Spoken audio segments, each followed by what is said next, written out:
live stream. Do me a favor, guys. Hit that like button as you come in. Say where you are watching from. Share your opinion in the chat. Just make sure you keep it short, cordial, and respectful. The only thing that'll get you kicked out of this chat is disrespecting my supporters, my subs. Keep it cordial, guys. That's it. Streamlabs will block you if you don't. But other than that, welcome to the second live stream of the night. We got the House voting to end the government shutdown. We on day 43. I went back a little bit. This is completely live, so I only went back about 8 minutes so we can watch it. Hit that like button. Say what's up. 40 days, Democrats have inflicted needless pain on hardworking Americans. They stranded. We entrepreneurs innovate, create jobs, and put employees on our payroll. They do that when you vote no to continue funding. That means you deny food stamps for hungry families. No means no, you don't want to pay them. Yes, like the Republicans vote, that means yes, we do want to pay them. So, they left our troops wondering when they'd get their next paycheck. And for what, Mr. Speaker? To use the American people as leverage. Don't take my word for it, take theirs. Leverage for more wasteful Washington spending. Spending that no one other than the radical left ever wanted. And to remind the American people, they wanted $1.5 trillion of their hard-earned tax dollars. But what did they get in return? They got nothing. They got nothing because Republicans refused to waste the American people's money. Not a dime for the radical climate change, not a dollar for tax-funded benefits for illegals, and not one single concession to the radical far left base. Millions of Americans whose lives were upended by the Democratic shutdown will remember this. Yield the gentlelady an additional 30 seconds. Thank you. The gentlelady is recognized for an additional 30 seconds. Thank you. The American people will remember who held them hostage for petty political reasons and who fought to put America first. So now that this shameful charade is over, House Republicans will continue our work on behalf of the American people. We will restore regular order to the appropriations process. We will continue to fulfill the mandate of the American people, and we will keep delivering results for American people, because that's what we're here to do for, not to play politics. So with that, Mr. Speaker, I yield. Thank you. The gentlelady from Michigan yields back. The gentleman from Oklahoma reserves. Before we move on, members are advised to direct their comments to the chair and not to engage in personalities.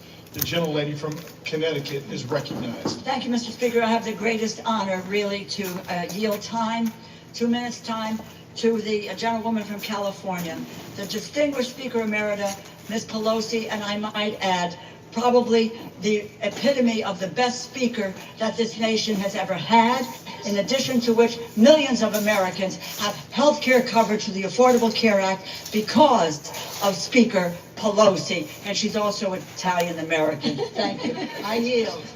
And the grandmother. The gentlelady from California is recognized. Thank you, Mr. Speaker. I thank the gentlewoman for yielding, Madam Chair, once and future Chair of the Appropriations Committee, and thank her for her leadership and her kind words. I take heed, Mr. Speaker, of your comment to address my remarks to you and not to your colleagues. So I can say to you, and perhaps you can tell them, either they don't know what they're talking about, or they don't care about meeting the needs of the American people. Did any one of them vote?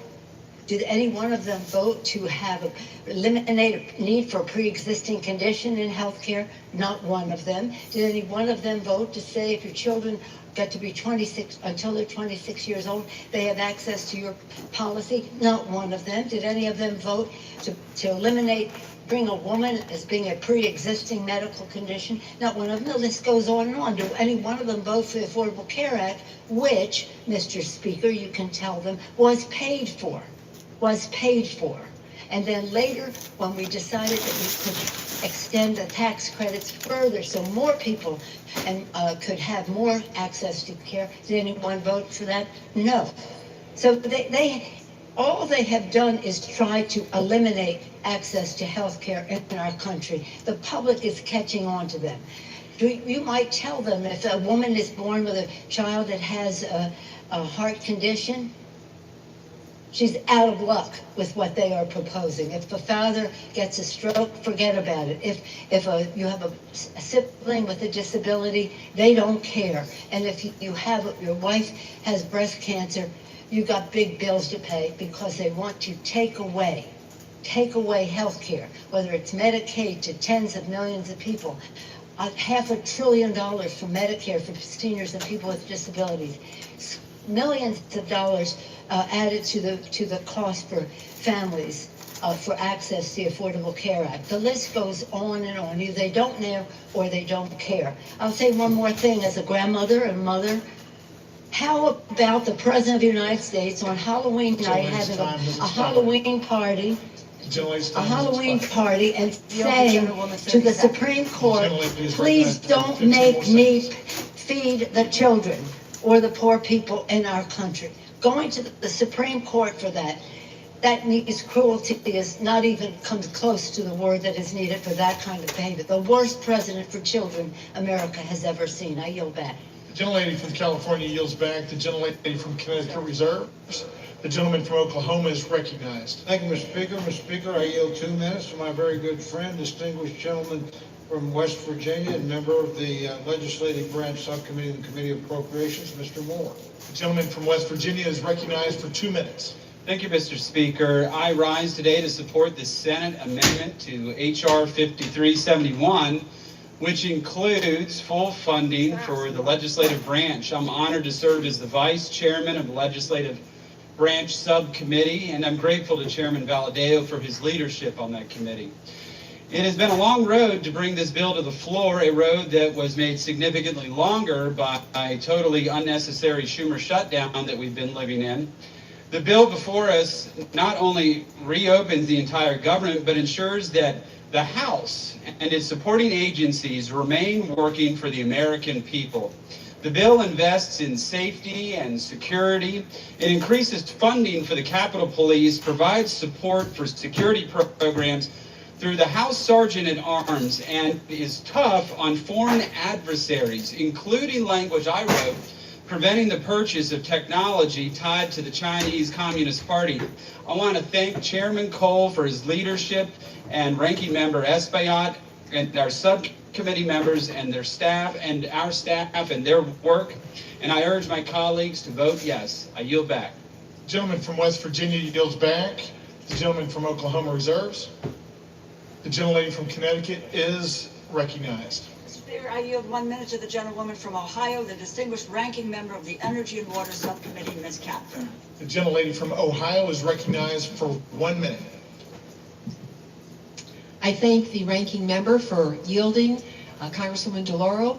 Congress today should vote for affordable health insurance for Americans and reduce its rising costs. Instead, in the dead of night, 8 Senate Republicans slipped into this bill a payola for themselves, literally raking millions of dollars to themselves.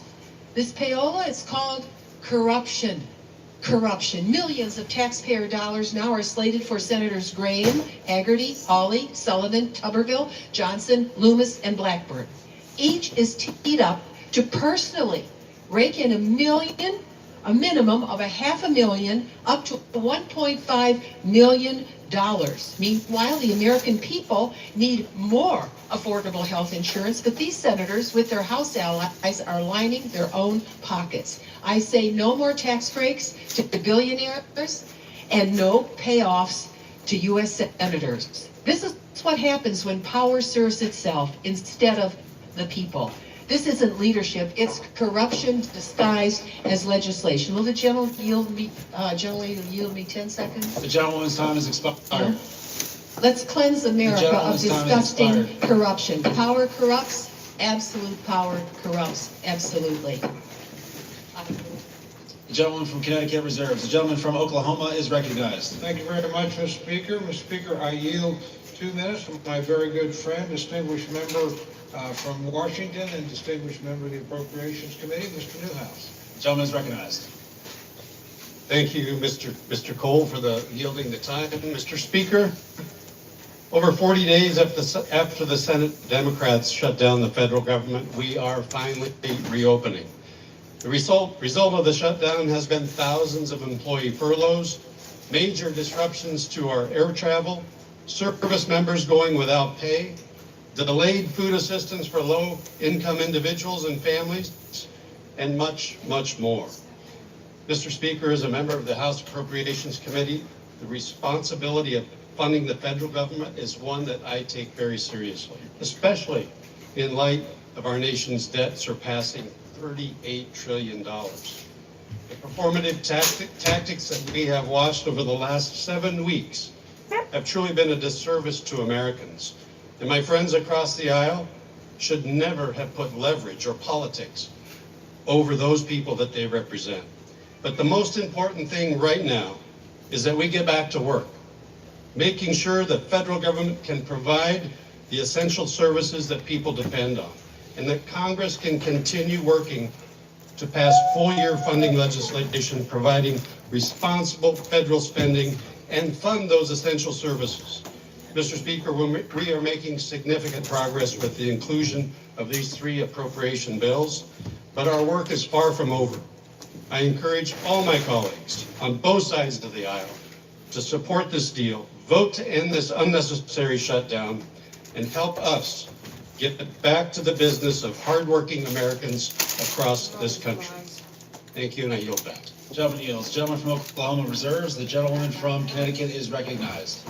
Speaker, I yield 1 minute to the gentlewoman from Minnesota, the distinguished ranking member of the Defense Subcommittee, Ms. McCullough. The gentlewoman is recognized. Mr. Speaker, Donald Trump and Republicans control the entire government. For 42 days, Republicans shut it down. Why? Because they refuse to extend tax credits to help millions of Americans afford their health care. And if that wasn't bad enough, President Trump even withheld food assistance during the shutdown. Hunger should never be used as a weapon. The CR continues the Republican health care crisis. The Speaker's already said he won't hold a vote to extend the Affordable Care Act tax credits to reduce health care costs for Americans. So now my constituents are going to have to choose between heating their homes, feeding their families, or taking their children to the doctor. It's a terrible deal for the American people. Americans deserve an open and transparent government that works for them. They deserve access to affordable health care, nutritious food for their families. And that's what Democrats are fighting for. I wish the President and the Republicans would join us in this fight and share our priorities. I yield back. Bills. The gentlewoman from Connecticut reserves. The gentleman from Oklahoma is recognized. Thank you very much, Mr. Speaker. I yield 1 minute to my very good friend, gentleman from Missouri and member of the Appropriations Committee, Mr. Alford. The gentleman is recognized. Well, thank you, Chairman Cole, for your leadership. Mr. Speaker, in the words of Yogi Berra, this seems like deja vu all over again. 59 days ago, I stood at this very lectern debating the ranking member and a friend of mine over the continuing resolution to keep our government open. On September 19th, we did our work in this body, but Senate Democrats chose to hold America hostage with the Schumer shutdown. Democrats in Congress, including the minority whip, shamefully admitted they were using the misery they inflicted on the American people as leverage to achieve their leftist wish list of demands, slowly twisting the heads of the American people in a vice. Tonight, I'm relieved to say the misery of the Schumer shutdown is on our doorstep. Mr. Speaker, this package proves that when Republicans stay united and put America first, we can govern with strength, compassion, and common sense. Tonight, Mr. Speaker, tonight we will reopen the government and liberate the Schumer hostages. And with that, I yield back. The gentleman yields. The gentleman from Oklahoma reserves. The gentlewoman from Connecticut is recognized. Mr. Speaker, I yield 1 minute to the gentlewoman from California, a member of the Appropriations Committee, Mrs. Torres. The gentlewoman is recognized. Mr. Speaker, I rise in strong opposition of this deeply flawed bill because the American people deserve better. Since Trump returned to office, Republicans have created an affordability nightmare. a mass transfer of hard-earned taxpayers' dollars to billionaires. In my district alone, more than 350,000 people are facing skyrocketing healthcare costs or cuts to critical services. Republicans shut down the government instead of finding bipartisan solutions to keep care affordable and took a 7-week paid hiatus during doubling healthcare costs for working families, cutting off food assistance right before Thanksgiving, and letting Trump spend his holidays pardoning insurrectionists, enriching billionaires, cozying up to dictators, and building himself a new ballroom, all while taking food away from families in need. And now Senate Republicans want to reward themselves with a taxpayer-funded handout. Shameful, shameful, shameful. House Republicans should be here doing their jobs, not making life harder for working families. I urge a no vote. Members are advised to direct their comments to the chair and not to engage in personalities toward the president. The gentleman from Connecticut reserves. The gentleman from Oklahoma is recognized. Thank you, Mr. Speaker. Mr. Speaker, I yield 1 minute to my very good friend, distinguished gentleman from Texas and chairman of the House Budget Committee, Mr. Arrington. The gentleman is recognized. Mr. Speaker, the Democrats rejecting a clean CR, shutting the government down, creating all of the havoc, the pain and suffering for our fellow Americans is so obviously disingenuous. They never vote against clean CRs. Never. For 4 years under Biden, you all didn't reject one clean CR. Chuck Schumer, in 44 years, never rejected a clean CR. So, Mr. Speaker, what's it about? They say policy. They put forward a proposal, Mr. Chairman. They said it's about health care for illegals. They repeal work requirements for able-bodied adults. That's an 80-20 issue in this country. They put forward a spending bill of $1.5 trillion. That's twice the discretionary budget. Mr. Chairman, they'd be spending more money than we've ever spent outside of COVID. That's their counter-proposal. It's not only disingenuous, it's unserious. So what's it about? It's about politics. It's about resisting and fighting and undermining Donald Trump. But here's the deal. They're not fighting and resisting Donald Trump. They're undermining the will of the American people that gave Trump the presidency. I yield the gentleman an additional 15 seconds. The gentleman is recognized. They undermined the will of the people who overwhelmingly elected President Trump and gave him the mandate of the America First agenda. So you're not resisting us. You're posturing and placating the radical left. And you are holding back what the American people wanted, and that was a new direction for this country. I yield back.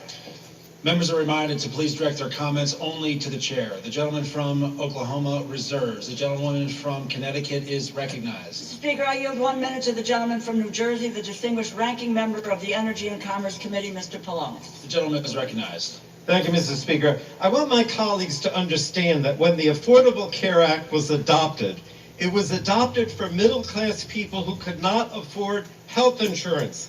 They had no other option. They had nowhere to go. You just would end up without health insurance. I have constituents coming to me now crying because their insurance is going from $500 a month to $1,500 a month. That's an increase of $1,000 a month. Who could afford that? No one in the middle class. At the end of 2024 last year, during a Democratic administration, the number of insured Americans was at a record high of about 95%. Democrats worked for that. Then Trump comes in, the Republicans in with their big ugly bill, and they make cuts to Medicaid, cuts to hospitals and nursing homes, and no funding to extend the ACA tax credits. So what's going to happen? More and more people have no health insurance. That's the bottom line. They will not have health insurance. And the Republicans don't seem to care. But I want you to know that the Democrats care and will continue to fight for you. The gentleman yields. The gentleman from Connecticut reserves. The gentleman from Oklahoma is recognized. Thank you, Mr. Speaker. Speaker, I yield 1 minute to the distinguished gentleman from Guam, my very good friend, Mr. Moylan. The gentleman is recognized. Thank you to my friend from Oklahoma. Mr. Speaker, Guam is home to 3,372 federal employees, more than 43,000 SNAP recipients, and over 9,000 WIC recipients, and more than 20,000 veterans. all of whom have been impacted by this shutdown. If we continue to put politics over a country, my constituents will continue to suffer. Simply put, this gets us back on track, ensures funding for those who need it is in place, and turns the lights back on. This bill ensures that families receive the assistance they need, veterans have access to care, and our island is reimbursed for the sacrifice we made to keep federal programs running during this difficult time. I urge my colleagues to support this bill and to deliver for American people. The time for deliberation is when the government is open and people have the assistance they need. I reserve. The gentleman yields. The gentleman from Oklahoma reserves. The gentlewoman from Connecticut is recognized. Mr. Speaker, I yield 1 minute to the gentleman from Massachusetts, the distinguished ranking member of the Ways and Means Committee, Mr. Neal. The gentleman is recognized. Thank the gentlelady. Mr. Speaker, the destruction that is taking place in America's healthcare system during these 10 months is unbelievable. They've eviscerated the National Institutes of Health. They've cut back on the Centers for Disease Control. Billions of dollars from Medicaid for a tax cut for the wealthy. Where do you see what's coming to America's hospitals after the next election? It's so contrived they waited until after the election to implement it. 24 million people are likely to lose health insurance if we don't implement these tax credits as suggested. The emergency room is going to be back in full force now because this is where people will go for their health care. All of this is taking place to justify a tax cut for people at the very top. And here's the real kicker. Our Republican colleagues of fiscal probity borrowed the money for the tax cuts. In 2017, it's $2.4 trillion. In the last tax bill, almost $4 trillion is borrowed for a tax cut for wealthy people. Whatever happened to the fiscal soundness that the Republican Party used to lecture everybody on? And I yield back the balance. The gentleman yields. The gentlewoman from Connecticut reserves. The gentleman from Oklahoma is recognized. Thank you very much, Mr. Speaker. Mr. Speaker, I yield 1 minute to my very good friend, the distinguished gentleman from Pennsylvania, Mr. Muser. The gentleman is recognized. Thank Chairman Cole for his leadership. Mr. Speaker, if this were a library, we would have the fiction side over there and the nonfiction side over here. The only thing that's not fiction, however, is their consistent criticism of the healthcare system known as Obamacare that they created. That's what this fight seems to be about. And that's the one end of things that is truthful. Today, Mr. Speaker, after 6 weeks of no pain, or excuse me, lots of pain and no gain, they're going to vote again to keep the government closed. They're going to vote again. They're whipping their votes so they would not be paying federal workers. They won't be funding essential programs like SNAP and undo the chaos at our airports. Okay, I spent the last 43 days in my district talking with these groups, talking with SNAP, talking with Head Start, seeing their pain, realizing it, understanding it. Some of my colleagues did the same, but shockingly, they're still going to vote to keep the government closed and keep this funding from being delivered. It's time to fix the damage the Democrats have caused. With this vote tonight, Republicans will restore SNAP payments. We'll get TSA and air traffic control. Yield the gentleman an additional 15 seconds. And you know what, thank you, Chairman. And you know what, Mr. Speaker? Yesterday was Veterans Day. Veterans didn't fight for the red. They didn't fight for the blue. They fought for the red, white, and blue. Maybe tonight we can follow their example. I yield back. The gentleman yields. The gentleman from Oklahoma reserves. The gentlewoman from Connecticut is recognized. Mr. Speaker, I yield 1 minute to the gentlewoman from Washington, Ms. Del Bene. The gentlewoman is recognized. Thank you, Mr. Speaker. This bill fails to address the fundamental needs of families across our country. Americans have made it crystal clear that affordability is their #1 concern. President Trump and Republicans promised to lower costs on day one, and that's been one big broken promise. Healthcare premiums are skyrocketing because Republicans refuse to extend the ACA tax credits, causing healthcare costs to go up for everyone. Over 4 million people will be forced off their coverage next year because it's too expensive. This is on top of soaring prices for food, energy, and housing. It's unacceptable for the wealthiest nation in the world.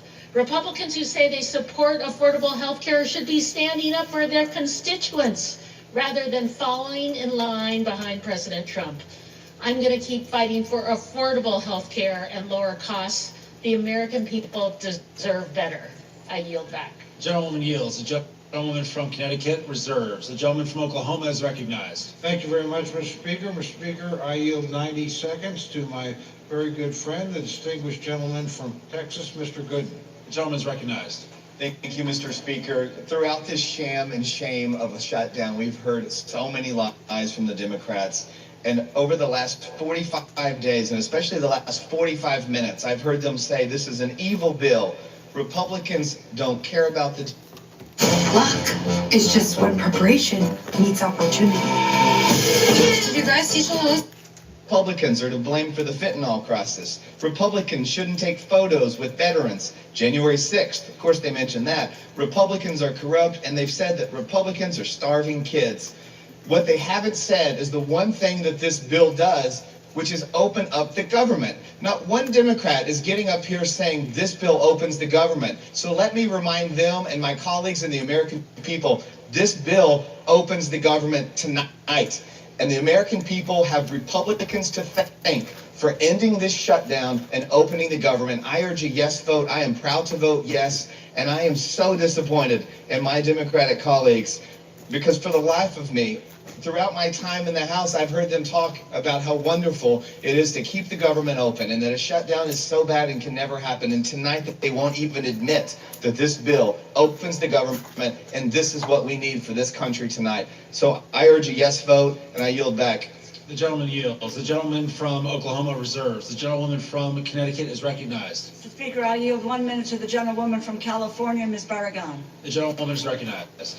Thank you, Mr. Speaker. I oppose the Republican spending bill that makes health care more expensive for hardworking Americans.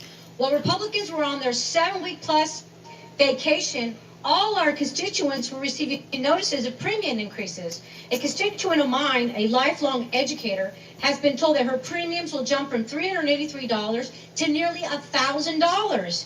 Meanwhile, Trump and Republicans can find money for a fancy ballroom. They can give tax breaks to billionaires. And they even included millions of dollars in cash payouts in this bill for 8 Republican senators. If anyone else in government gave themselves millions in taxpayer money, they would go to prison.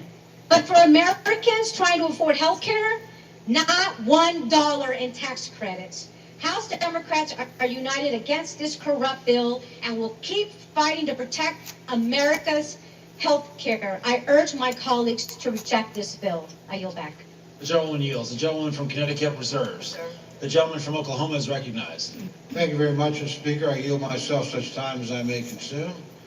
Mr. Speaker, it's been an interesting debate. Frankly, as a couple of my colleagues have suggested, a lot of the rhetoric on the other side hasn't had much to do with the legislation in front of us. My friends chose all on their own to shut the government down 43 days ago. During that time, soldiers have had to worry about getting paid. The only reason they were paid is the President of the United States managed to pull a rabbit out of the hat twice, or we've had military families completely unpaid.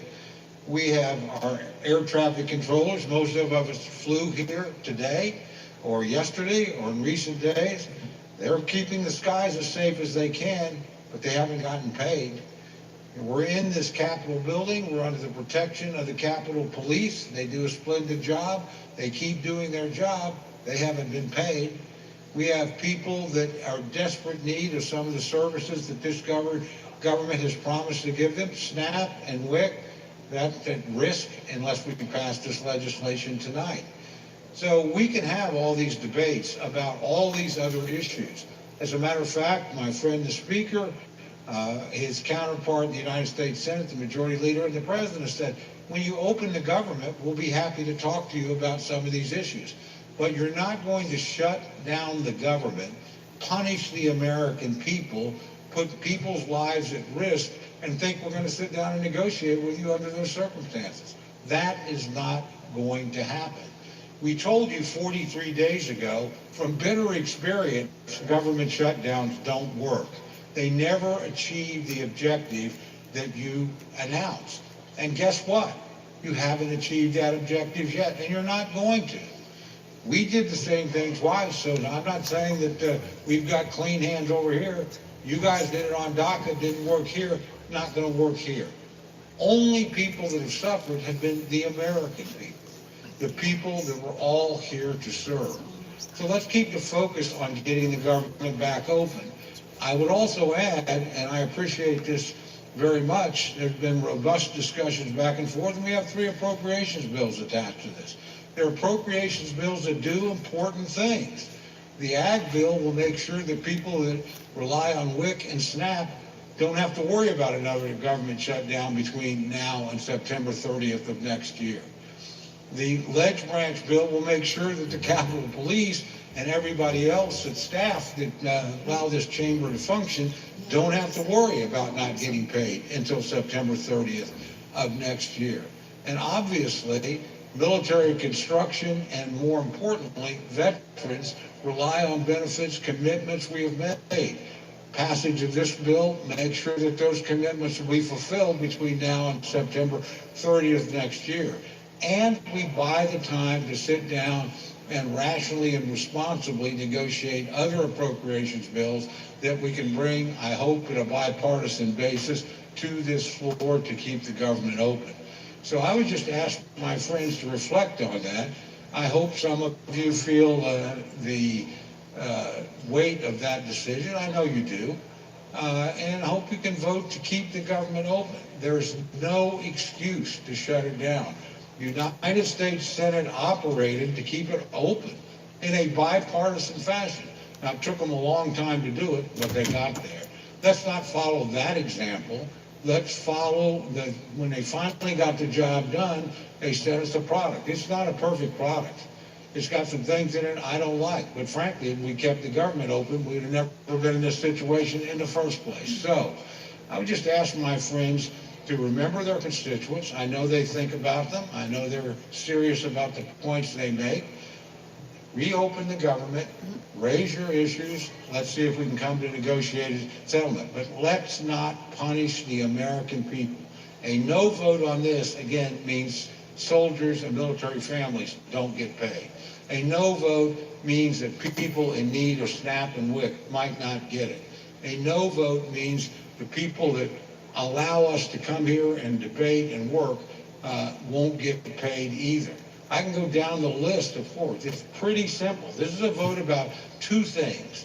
Opening the government of the United States, which you willfully tried to shut down, fortunately did not succeed in that in this chamber, but some of your colleagues, using arcane Senate rules, did manage to do it, but finally came to their senses. You ought to pay attention to those people. They said enough is enough. Let's reopen the government. I would urge my colleagues to do that today, and I hope it's done in a bipartisan way. With that, I reserve the balance of my time, Mr. Speaker. The gentleman reserves, and members are reminded to direct their remarks only to the chair. The gentlewoman from Connecticut is recognized. Mr. Speaker, I yield 3 minutes to the gentlewoman from Massachusetts, the distinguished Democratic whip, Ms. Clark. The gentlewoman is recognized. Thank you. Donald Trump said the cost of living crisis is fake news, a con job by the Democrats. Mr. Speaker, 60% of Americans can't afford a basic quality of life. 45% have had to skip a doctor's appointment or a prescription because they can't afford it. 41% are living with medical debt. The American people are simply not making it. Not only is that crisis real, it is a crisis that Republicans promised to solve. Voters believe them. And now, after a 54-day hiatus, what are Republicans doing? They're voting to raise the cost of living. They're voting to make it even harder to get by. Not by some marginal amount.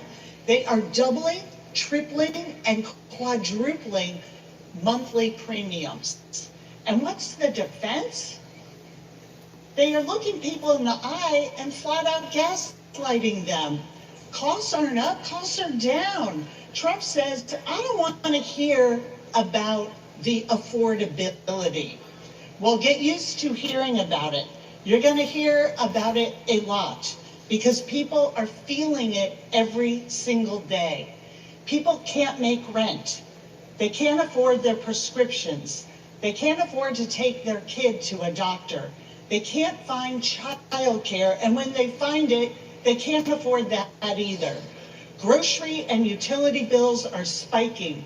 This is the crisis of our time, and it's about to get exponentially worse because the GOP's craven allegiance to billionaires over working people. The cost of living crisis is not fake news. It's not a perception issue. It is daily life for the people that we all represent. So let's do something about it. Let's reject this budget. Let's stop the healthcare cuts. Let's stop the premium hikes. Let's stop the hospital closures. And let's stop the billionaire giveaways. I yield back. The gentleman yields. The gentleman from Connecticut reserves. The gentleman from Oklahoma is recognized. Thank you, Mr. Speaker. I reserve. The gentleman reserves. The gentlewoman from Connecticut is recognized. Mr. Speaker, this bill fails to prevent health care costs from skyrocketing. It fails to address the crisis of affordability. It fails to keep our promise to veterans. It provides $1 million jackpot to 8 senators. It fails to protect Congress's power of the purse. I encourage my colleagues to vote no, and I have the honor of yielding 1 minute to the gentleman from New York, our distinguished Democratic leader, Mr. Hakeem Jeffries. The gentleman is recognized. Thank you, Mr. Speaker, and I thank the distinguished gentlelady, the top Democrat on the House Appropriations Committee, for yielding and for her steadfast leadership on behalf of working families, hard-working American taxpayers in the great state of Connecticut and all across America. Mr. Speaker, I rise today in strong opposition to this woefully inadequate spending bill that fails to decisively address the Republican health care crisis and fails to extend the Affordable Care Act tax credits for tens of millions of Americans.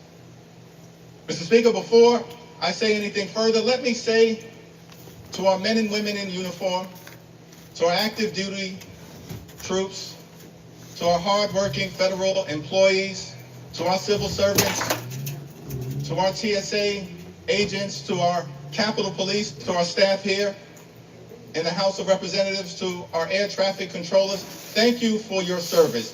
Thank you for your sacrifice. Thank you for the work that you do on behalf of the American people each and every day. And it's our promise to all of you that we will continue to work hard to make sure that you are treated with the dignity and respect that you deserve.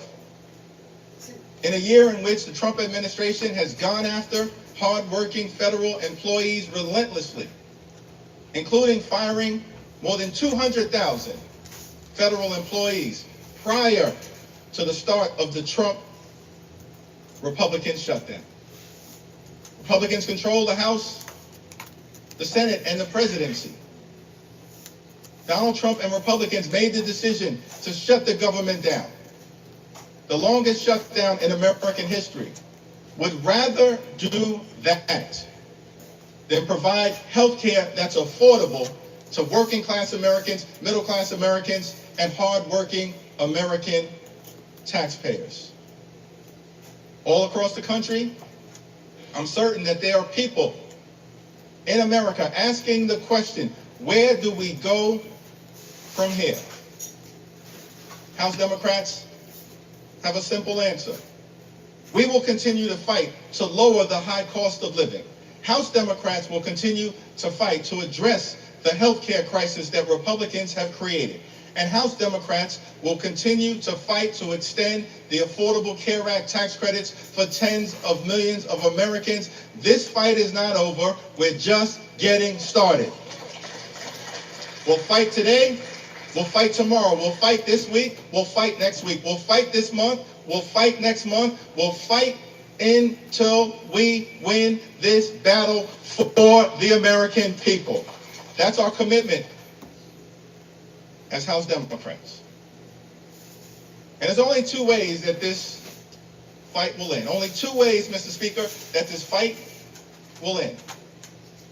Either Republicans finally decide to extend the Affordable Care Act tax credits this year, or the American people will throw Republicans out of their jobs next year and end the speakership of Donald J. Trump once and for all.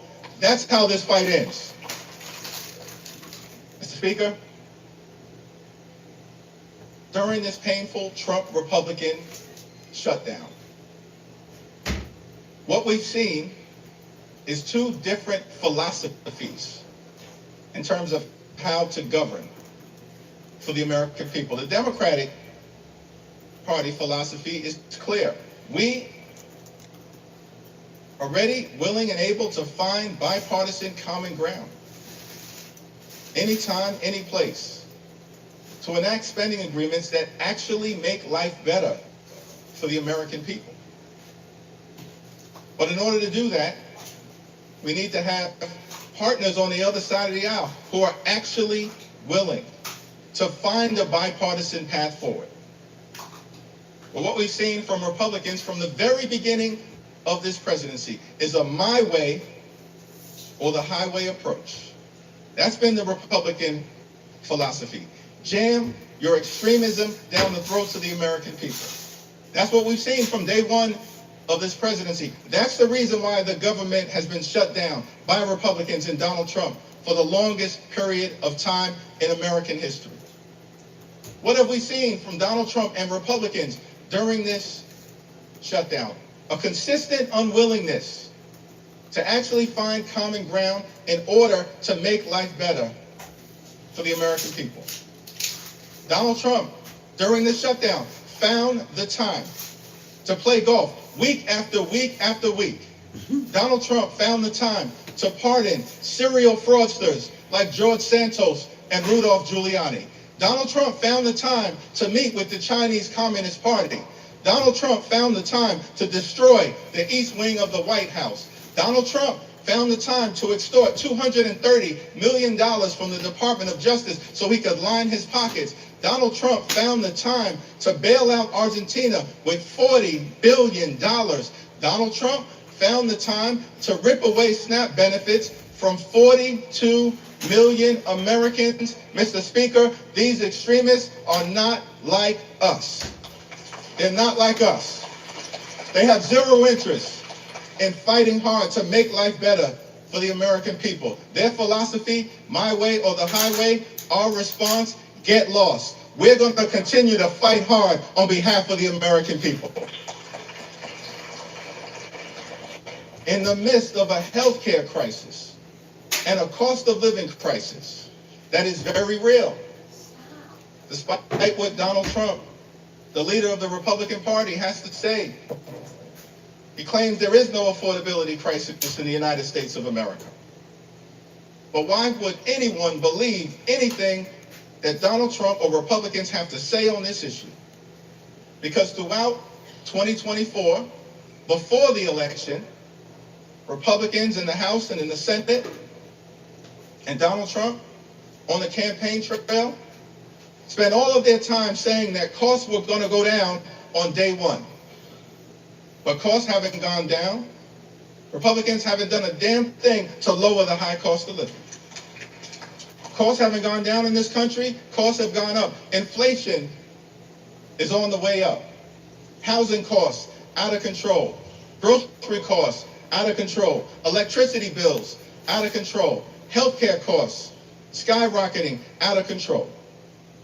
And in the midst of this affordability crisis, seeing this, Democrats said, we've got to fight to make sure that we extend the Affordable Care Act tax credits so that tens of millions of people, working class folks, middle class folks, people in rural America, working class America, small town America, the heartland of America, black and brown communities all throughout America don't experience premium increases that in some cases will go up by $1,000 or $2,000 per year.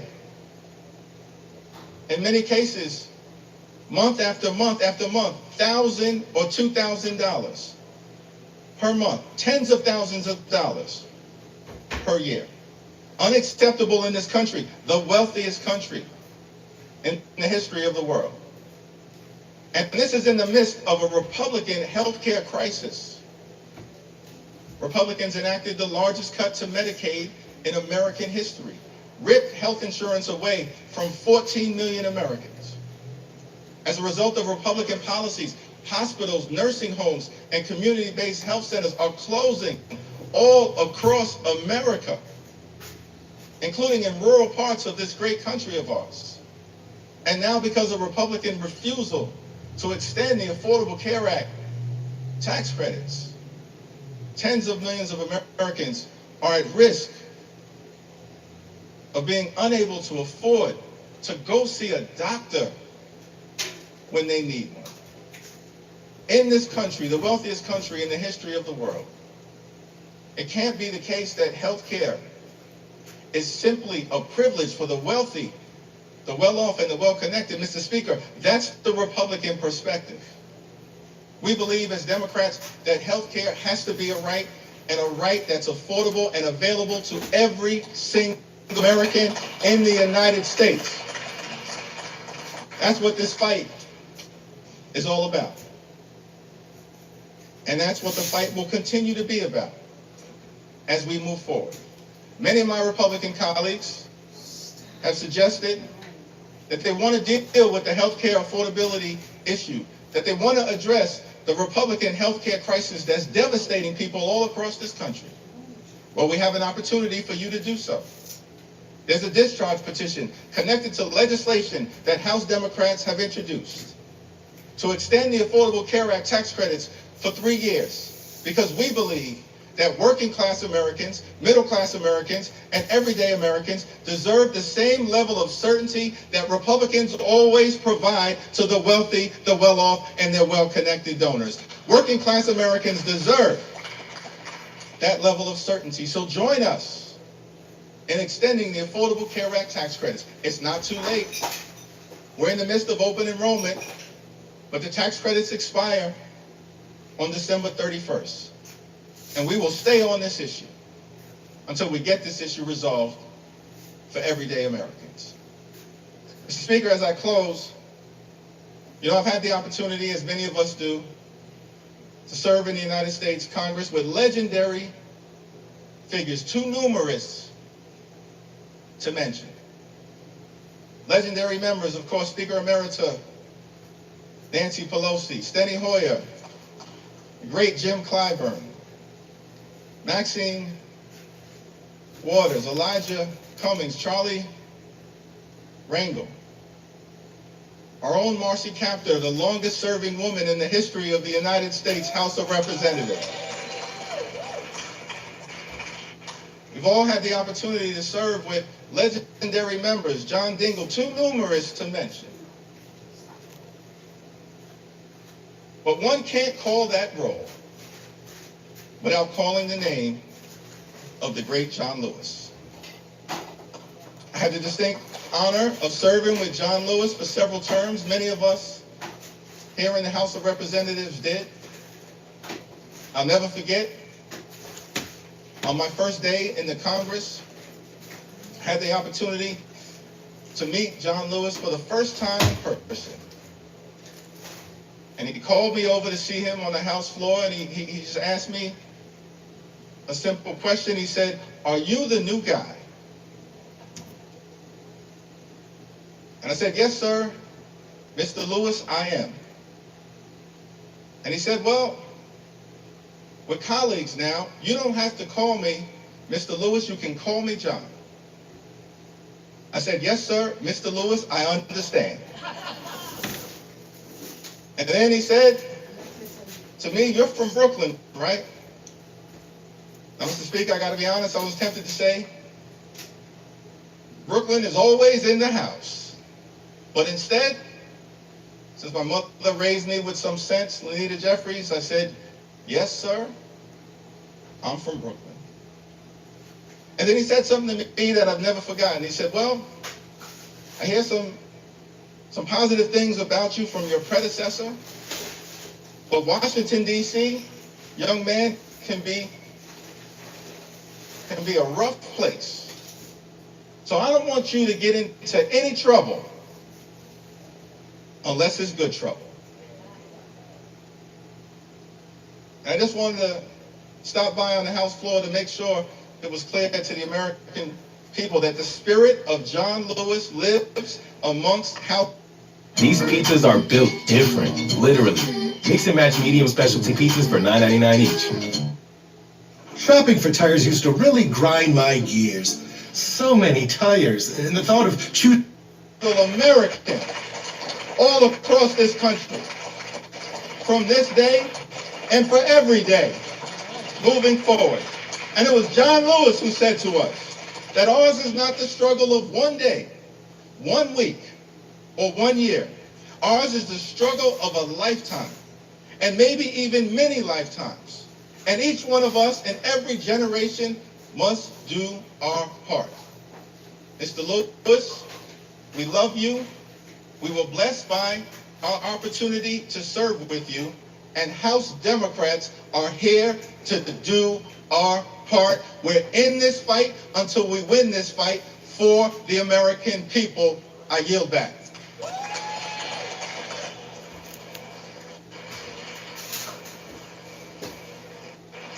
The gentleman yields. Members are reminded to refrain from engaging in personalities towards the president. The gentlewoman from Connecticut has 30 seconds remaining and is recognized. I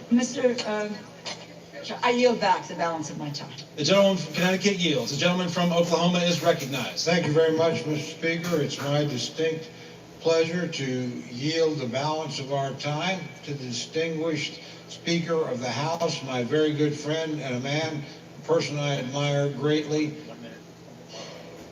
I'm actually just going to hold you to 1 minute, Mr. Speaker. My good friend, the gentleman from Louisiana, Speaker Mike Johnson. The gentleman from Louisiana is recognized.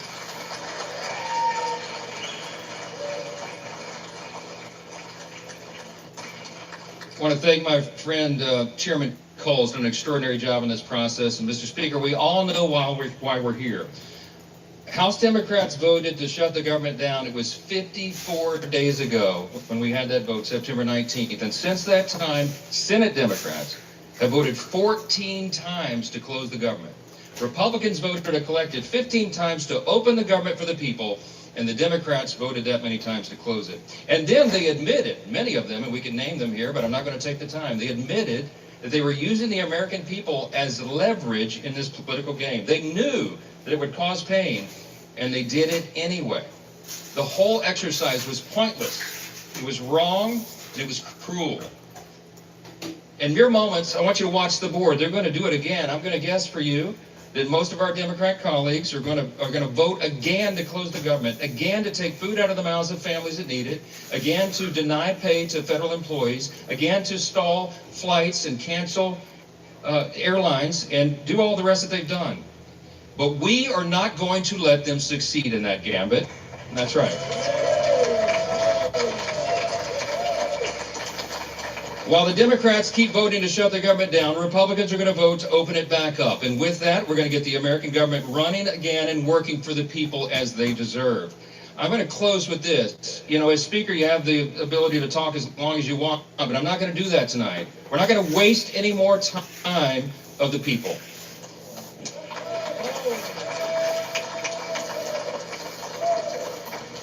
I'm just going to say this. I think that everybody needs to remember this one simple thing. From the very beginning of this whole ordeal, on the Republican side, we operated in good faith. We offered a clean, nonpartisan CR. We were honest and transparent with the American people from the very beginning, and every single day of the shutdown, we went out and looked right into the camera with a press conference and told the American people the simple truth. We have done for the people what has been right and just and truthful. And in the end, that is what God honors always. Don't forget it. We need to get this government open as soon as possible, and I'm going to yield back the remainder of my time so we can do that. The American people demand it and deserve it. My friends, let's get this done. Thank you. I yield back.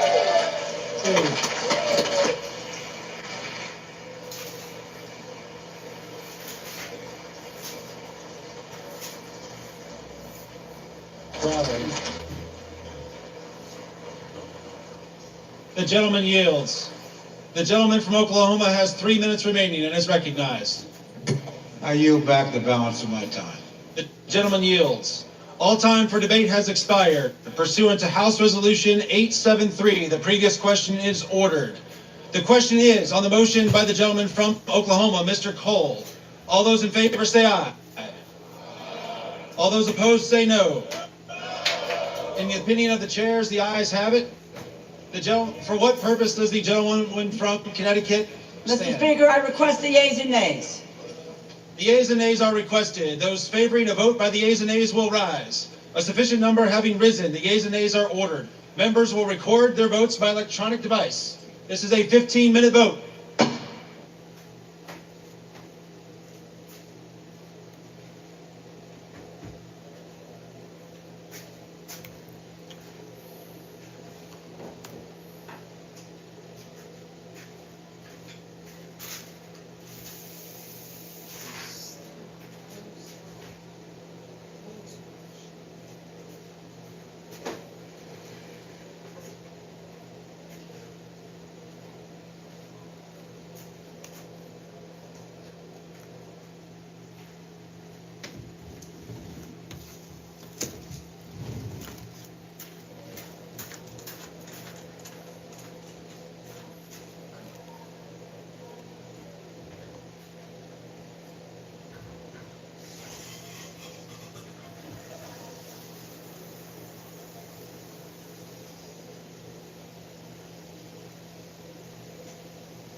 Yep, they're still live.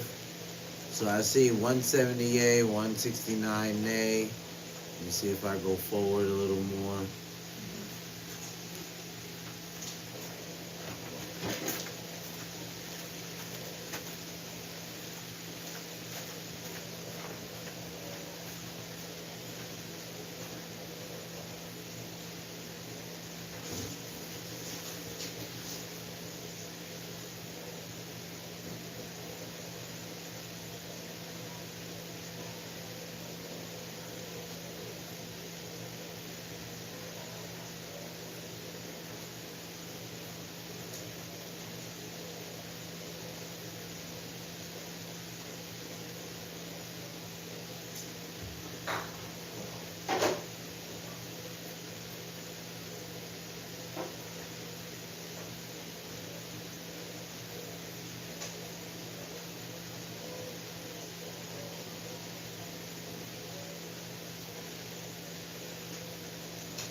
Okay, 10 seconds, guys. 8 seconds.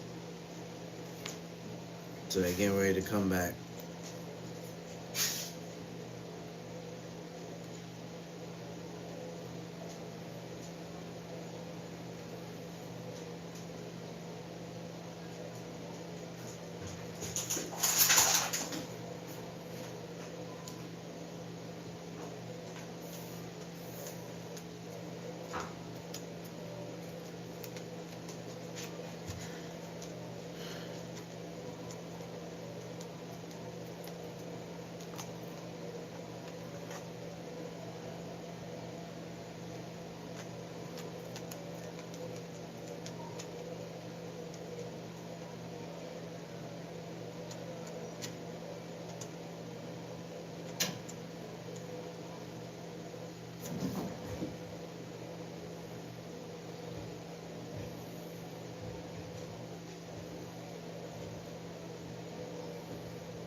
On this vote, the yeas are 222, the nays are 209.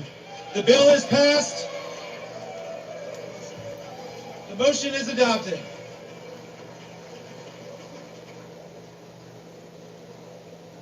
Without objection, the motion to reconsider is laid on the table.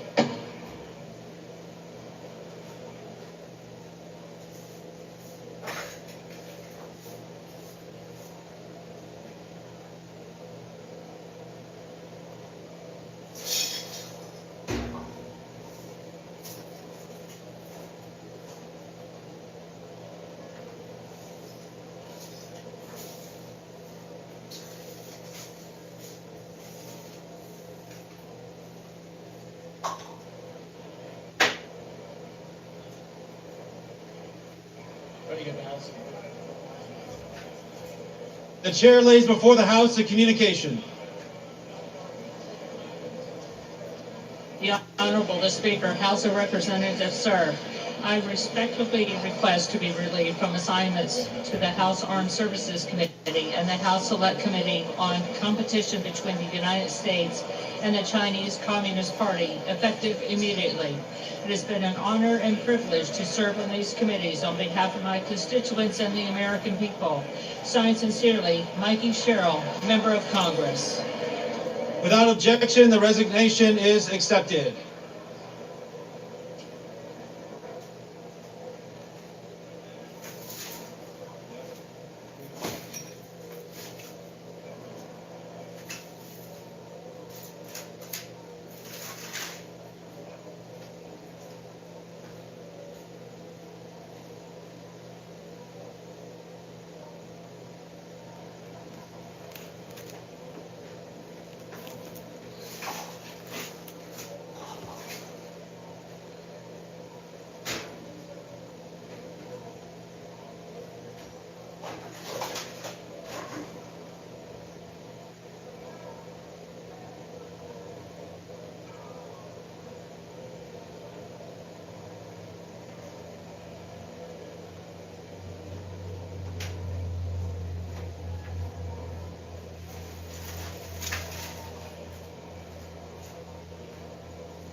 Don't be annoying, let me see.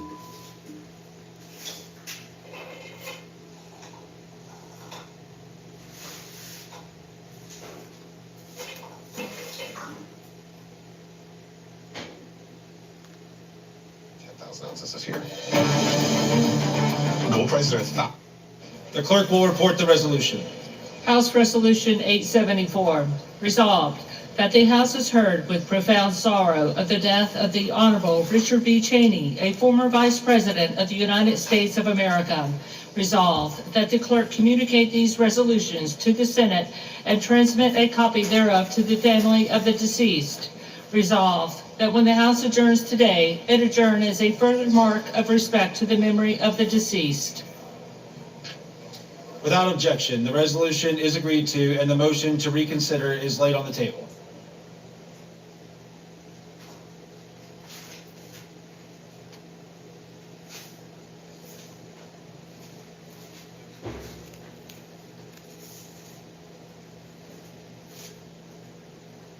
Pursuant to Clause 13 of Rule 1 and House Resolution 874, the House stands adjourned until 9 a.m. tomorrow as a further mark of respect to the memory of the late Honorable Richard B. Cheney.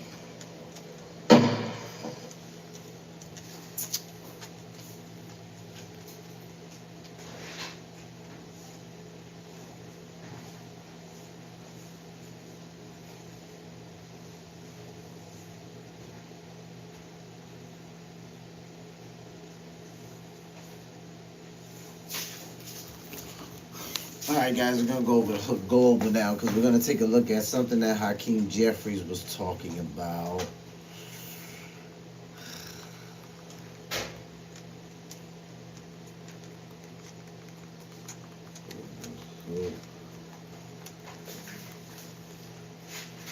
All right, shout out to Hook Global. You guys go check the channel out when you guys get a chance. 666,000 subscribers. We got Hakeem Jeffries checkmates Republicans with stunning. And this was a move that he made. I don't know if it was during what we were just watching or right before, but Hakeem Jeffries, he always has his bag of tricks. So let's take a listen. Back where I come from, we got a whole lot of people who believe all sorts of things. Leader Jeffries and Democratic Whip Clark, you're invited to the witness table.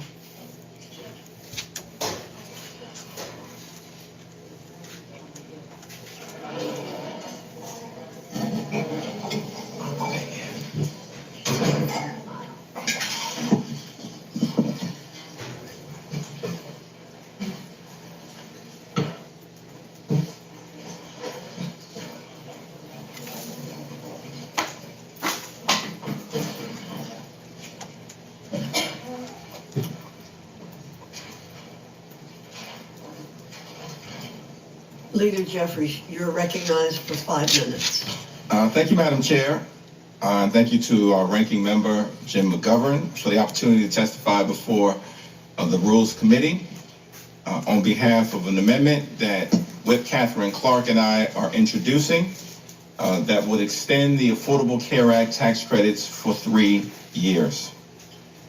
Millions of working class Americans all across this country are struggling from the high cost of living that exists in the United States of America. This country is too expensive. Now, Donald Trump and Republicans promised all throughout 2024 that costs were going to go down on day one. But costs aren't going down for the American people under Republican complete control of government. Costs are going up. Housing costs up. Grocery costs up. Electricity bills through the roof. And now, because of the Republican refusal to extend the Affordable Care Act tax credits, tens of millions of Americans are about to experience dramatically increased premiums, co-pays, and deductibles. In some cases, everyday Americans, working class Americans, middle class Americans are going to see their premiums go up by $1,000 or $2,000 per month. We have an affordability crisis here in the United States of America, and Republicans continue to bury their heads in the sand. During the longest shutdown in American history, the Trump Republican shutdown, what we've seen repeatedly from our Republican colleagues who here in the House were on a taxpayer-funded vacation for more than 7 weeks, welcome back, is that Donald Trump has done everything but try to actually make life better for the American people. He somehow has found $40 billion to bail out his right-wing wannabe dictator buddy in Argentina, putting Argentina first, but not the American people first. So Whip Clark and myself, on behalf of the House Democratic Caucus, believe that this amendment to extend the Affordable Care Act tax credits for tens of millions of hard-working American taxpayers is actually designed to put the American people first. And we're hopeful that our Republican colleagues will join us and abandon the reckless policies that you all have pursued in creating this Republican healthcare crisis, including but not limited to what Republicans did in your one big ugly bill, largest cut to Medicaid in American history, ripping health insurance away from at least 14 million people.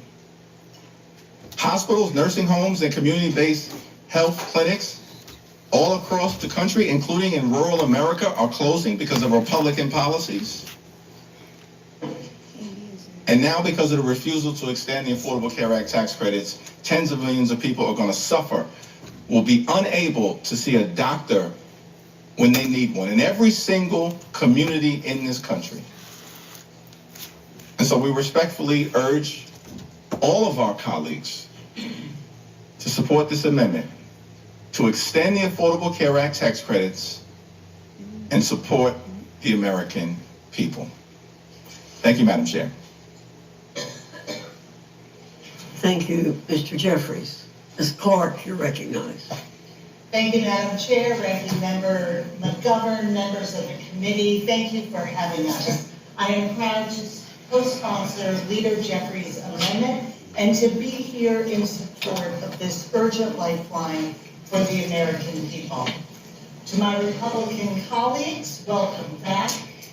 I don't know what you've been doing the last 54 days, but I hope you've spent some of that time talking to your neighbors, hearing from your constituents, and I hope you've heard the same stories that they have been conveying to us.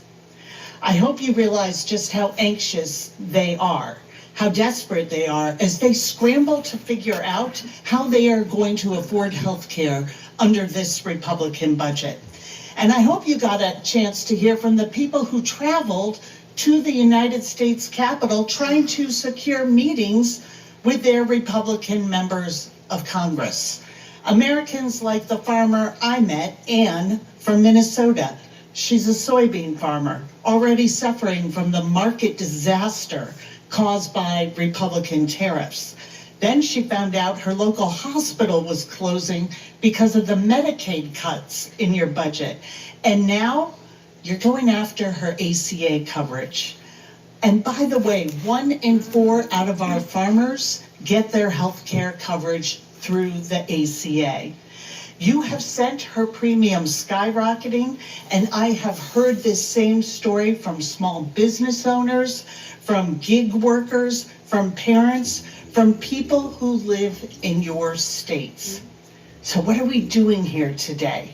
You've already voted to dismantle Medicaid, the largest healthcare program in America, a program that covers 40% of all births in this country, 40% of children in this country, 40% of disabled people in this country. But you couldn't leave it there. Now you're going after the millions of families who get their coverage under the Affordable Care Act. And let's be clear about what that actually means, specifically to your own constituents. Let's take a couple making $88,000 a year. In each of your districts, that couple currently pays for Silver Plan $623 a month. It is by no means cheap. But here's what that couple will pay in 2026 if you vote yes on this budget. In Pendleton, New York, this couple will go from paying $623 to $1,160 per month. In Tifton, Georgia, they will pay $2,134 a month. In Greensboro, North Carolina, they will pay $2,300. In Rock Hill, South Carolina, they will pay $2,600. And in Fredericksburg, Texas, this middle-class couple will pay $3,000 every single month to get themselves some halfway decent health insurance. This budget will raise costs on people who voted for Donald Trump, people who believed him, who believed they're Republican members of Congress when they promised to lower their cost of living. And instead, they're being asked to spend up to $3,000 a month for ACA coverage. That's $36,000 a year before their deductible, before their copays. What a betrayal of a straightforward promise. But this is not a given. This does not have to happen to the American people. This is a choice. Democrats have been presenting off-ramps all year. We've been giving you a chance to reverse course day after day. Well, here's another. Here's another chance to do right by the people you represent, who believe in you and voted for you. I urge you, for the sake of the American people, to make Leader Jeffries' amendment extending the ACA tax credit for 3 years in order, and bring it to the House floor for a vote. Thank you. Thank you. I'm going to defer my questions until the end when I see how many things need to be corrected that are being said. Mr. McGovern, I recognize. Well, I need to correct the record for some things that have been said, Madam Chair, with all due respect. First of all, with regard to the claims that my Republican friends can't vote for any amendments because somehow that will mean that the government shutdown will be prolonged. The Senate basically took a day and a half for them to do what they did. If we were to make any amendments in order to the Rules Committee, like getting rid of that slush fund for certain senators, the Senate Majority Leader Thune could call them back tonight. They say, be ready to vote tomorrow night. They can take care of that right away. So that's number one. Number two, my friends keep on talking about a Democratic shutdown. In case anyone's watching here, I want to make this very, very clear. And I'm going to make it clear to my Republican friends, you control everything. You control the White House, you control the House, you control the Senate. So Democrats did not shut the government down. Republicans did by refusing to negotiate. And the third thing I want to correct for the record is I got to be honest, I'm shocked by the indifference that my Republican friends are showing towards the impact of not extending the ACA tax credits. It is stunning to me. I don't know whether you don't talk to your constituents, but if you do, people are getting bills where their premiums are skyrocketing. I mean, it's astronomical. And you knew about this well before the shutdown. You chose to do nothing. You chose to do nothing. You knew about it during the shutdown. You chose to do nothing, not even to want to sit down and negotiate. And now you know about it. I'm going to tell you right now, you refuse to act, you own this. You own this. And it's a cruel thing to do to the American people. Leader Jeffries, I want to get to the substance of your amendment, which I think is so important. But first, I want to ask you about something one of our Republican colleagues said in this hearing room just before you came in here.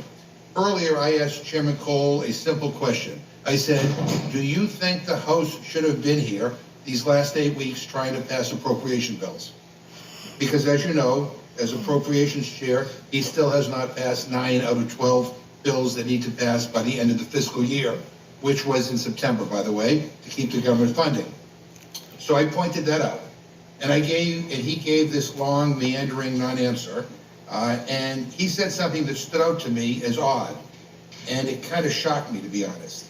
And I went back and I looked at the transcript, and he said it was okay that we weren't here because, quote, there wasn't anything for us to do until the Senate acted, end quote.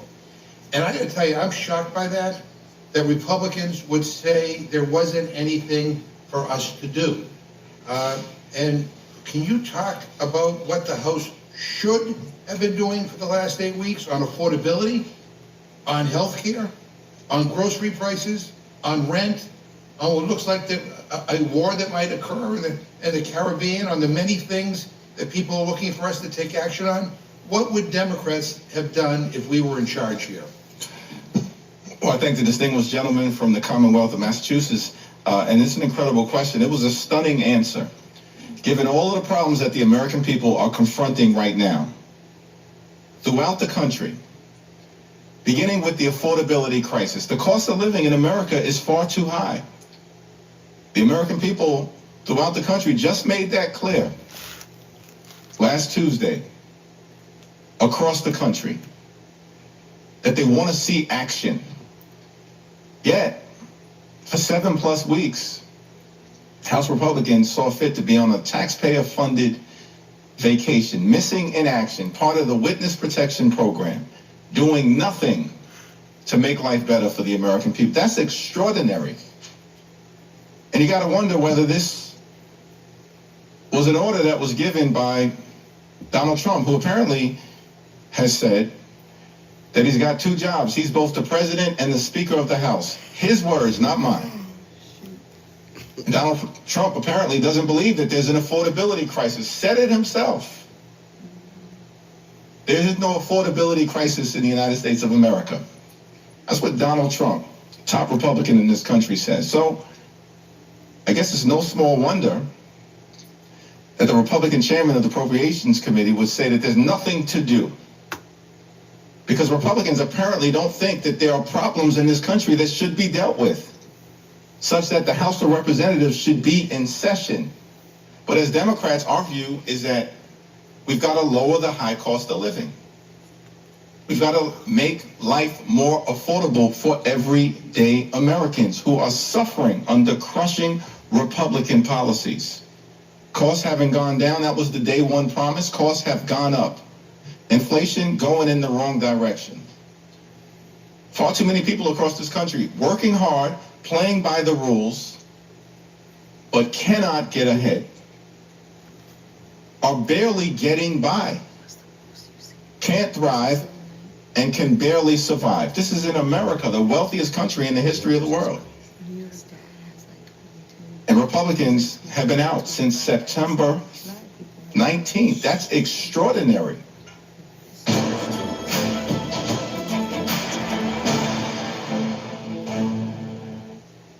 Need an accounting degree that equips you for today's jobs? Think WGU. Developed with input from industry experts, a WGU online accounting degree can prepare you for a lucrative career. Learn more at wgu.edu.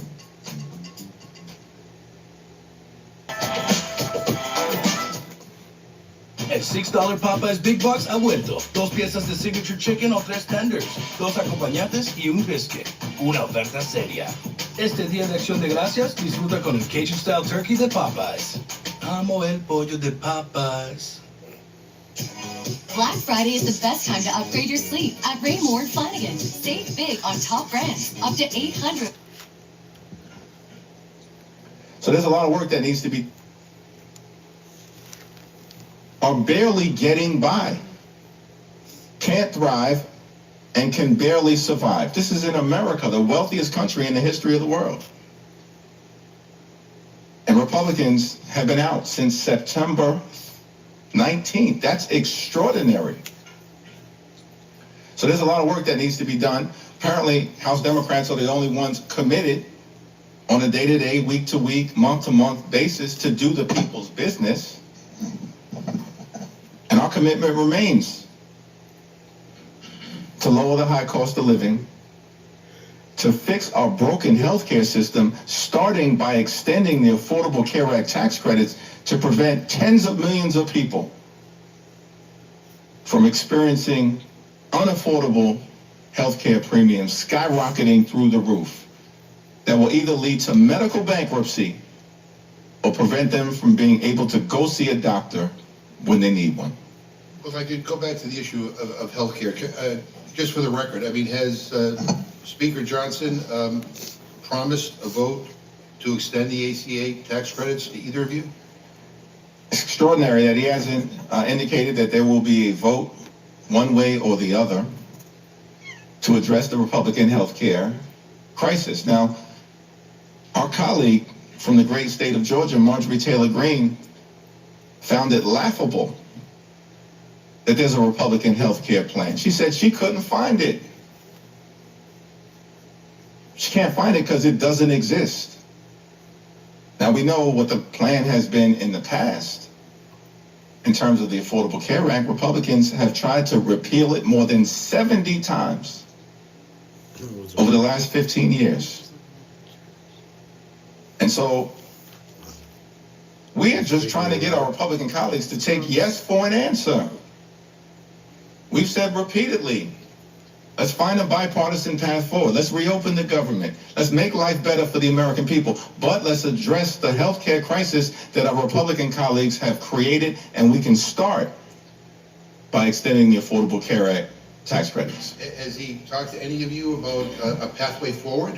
I mean, has he engaged either of you on our leadership about how we might resolve this healthcare crisis? Absolutely not.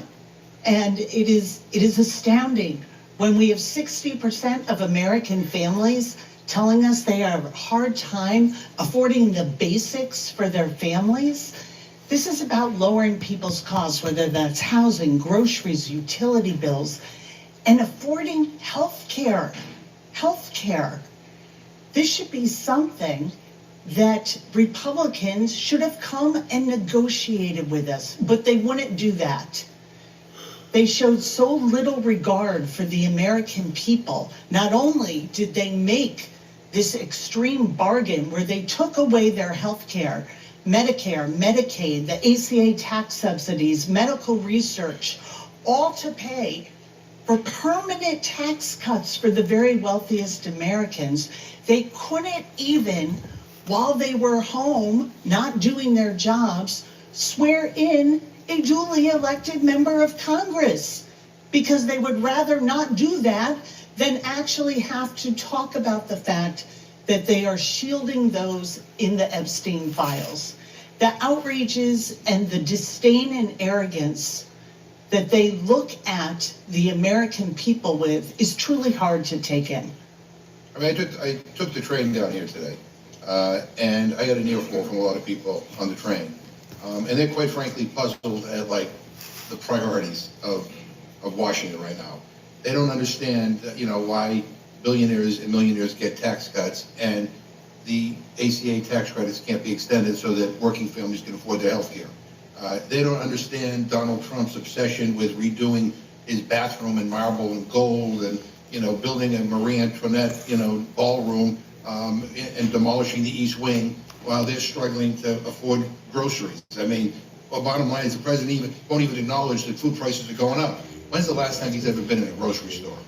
He has no clue what he's talking about. You got to talk to real people. But there is a disconnect, and people are furious. And by the way, this is not about Democrat versus Republican or left versus right. This is now about top versus bottom. I mean, and people increasingly feel like they do not have a voice down here, that the leadership of this Congress and this White House, all they care about are people who are well off and well connected, who can write out big checks, and who can help enrich, the president and his family and those around him. And, that's corruption. That is corruption. I used to say during his first term that Donald Trump is the most corrupt U.S. president in recent history. This time around, I want to amend that statement to take out the word recent. This is unconscionable what's going on. And we ought to be able to come together and make sure people don't get screwed over on their health care. I thank you and I yield back. Thank you, Mr. McGovern. Mr. Roy, you're recognized. Notice the ranking member says that, quote, we own this. You do. If we don't go down the road that is being suggested here before us, when in fact, the current situation with respect to health care exists entirely by record of vote and record of policies as a result of my Democrat colleagues putting forward the policies that the American people are having to live under. Entirely. They broke the system, and then they come here saying that we own it if we don't throw more subsidies, pour more diesel on the fire, to the fire that they started. That's what's happening right now. That's what for the American people to understand.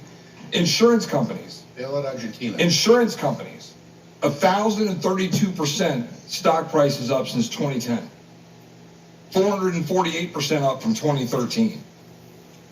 85% of the revenues for insurers come from the federal government. What my Democratic colleagues are proposing is an insurance company enrichment scheme. So literally what they're doing is printing money in the Treasury and giving it to insurance companies. That's their solution for healthcare. Enriching insurance companies that are the very people that are telling the American people which care they can get and not get.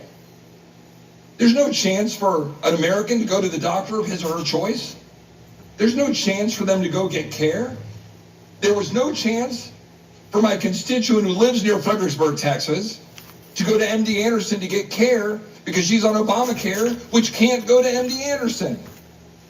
And if the cancer that I had when I went to MD Anderson came back and I'm on Obamacare as a member of Congress, I couldn't go to MD Anderson because of the situation that my Democratic colleagues have put the American people in.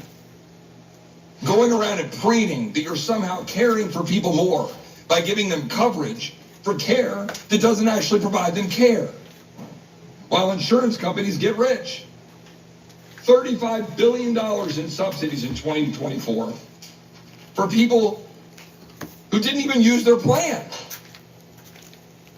It's absolutely unconscionable. That is right. That is the correct word. It is unconscionable what we have done to the healthcare system, destroying it for the American people so that they can't get the care of their choice. That's what's happened. And now you hold the government hostage for 45 days and then try to come lecture Republicans about it when you've been holding the American people hostage to a broken healthcare system for 15 years. That's what's been going on.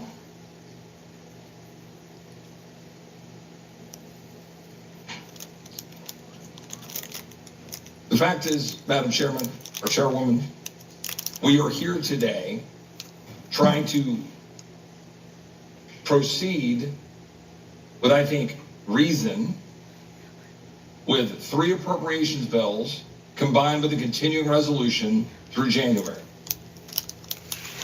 After having tried with reason to fund the government through November 20th so that we can continue the debate on the various issues in question.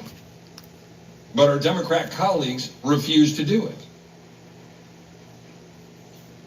And so now we've got the opportunity in front of us to extend, fund government at current levels, roughly flat, trying to stave off the inflation that is the direct consequence of the massive amount of government funding that has been going on by both sides of the aisle, but heavily being promoted from my colleagues here on the other side of the aisle, who want us to throw another $1.5 trillion at it.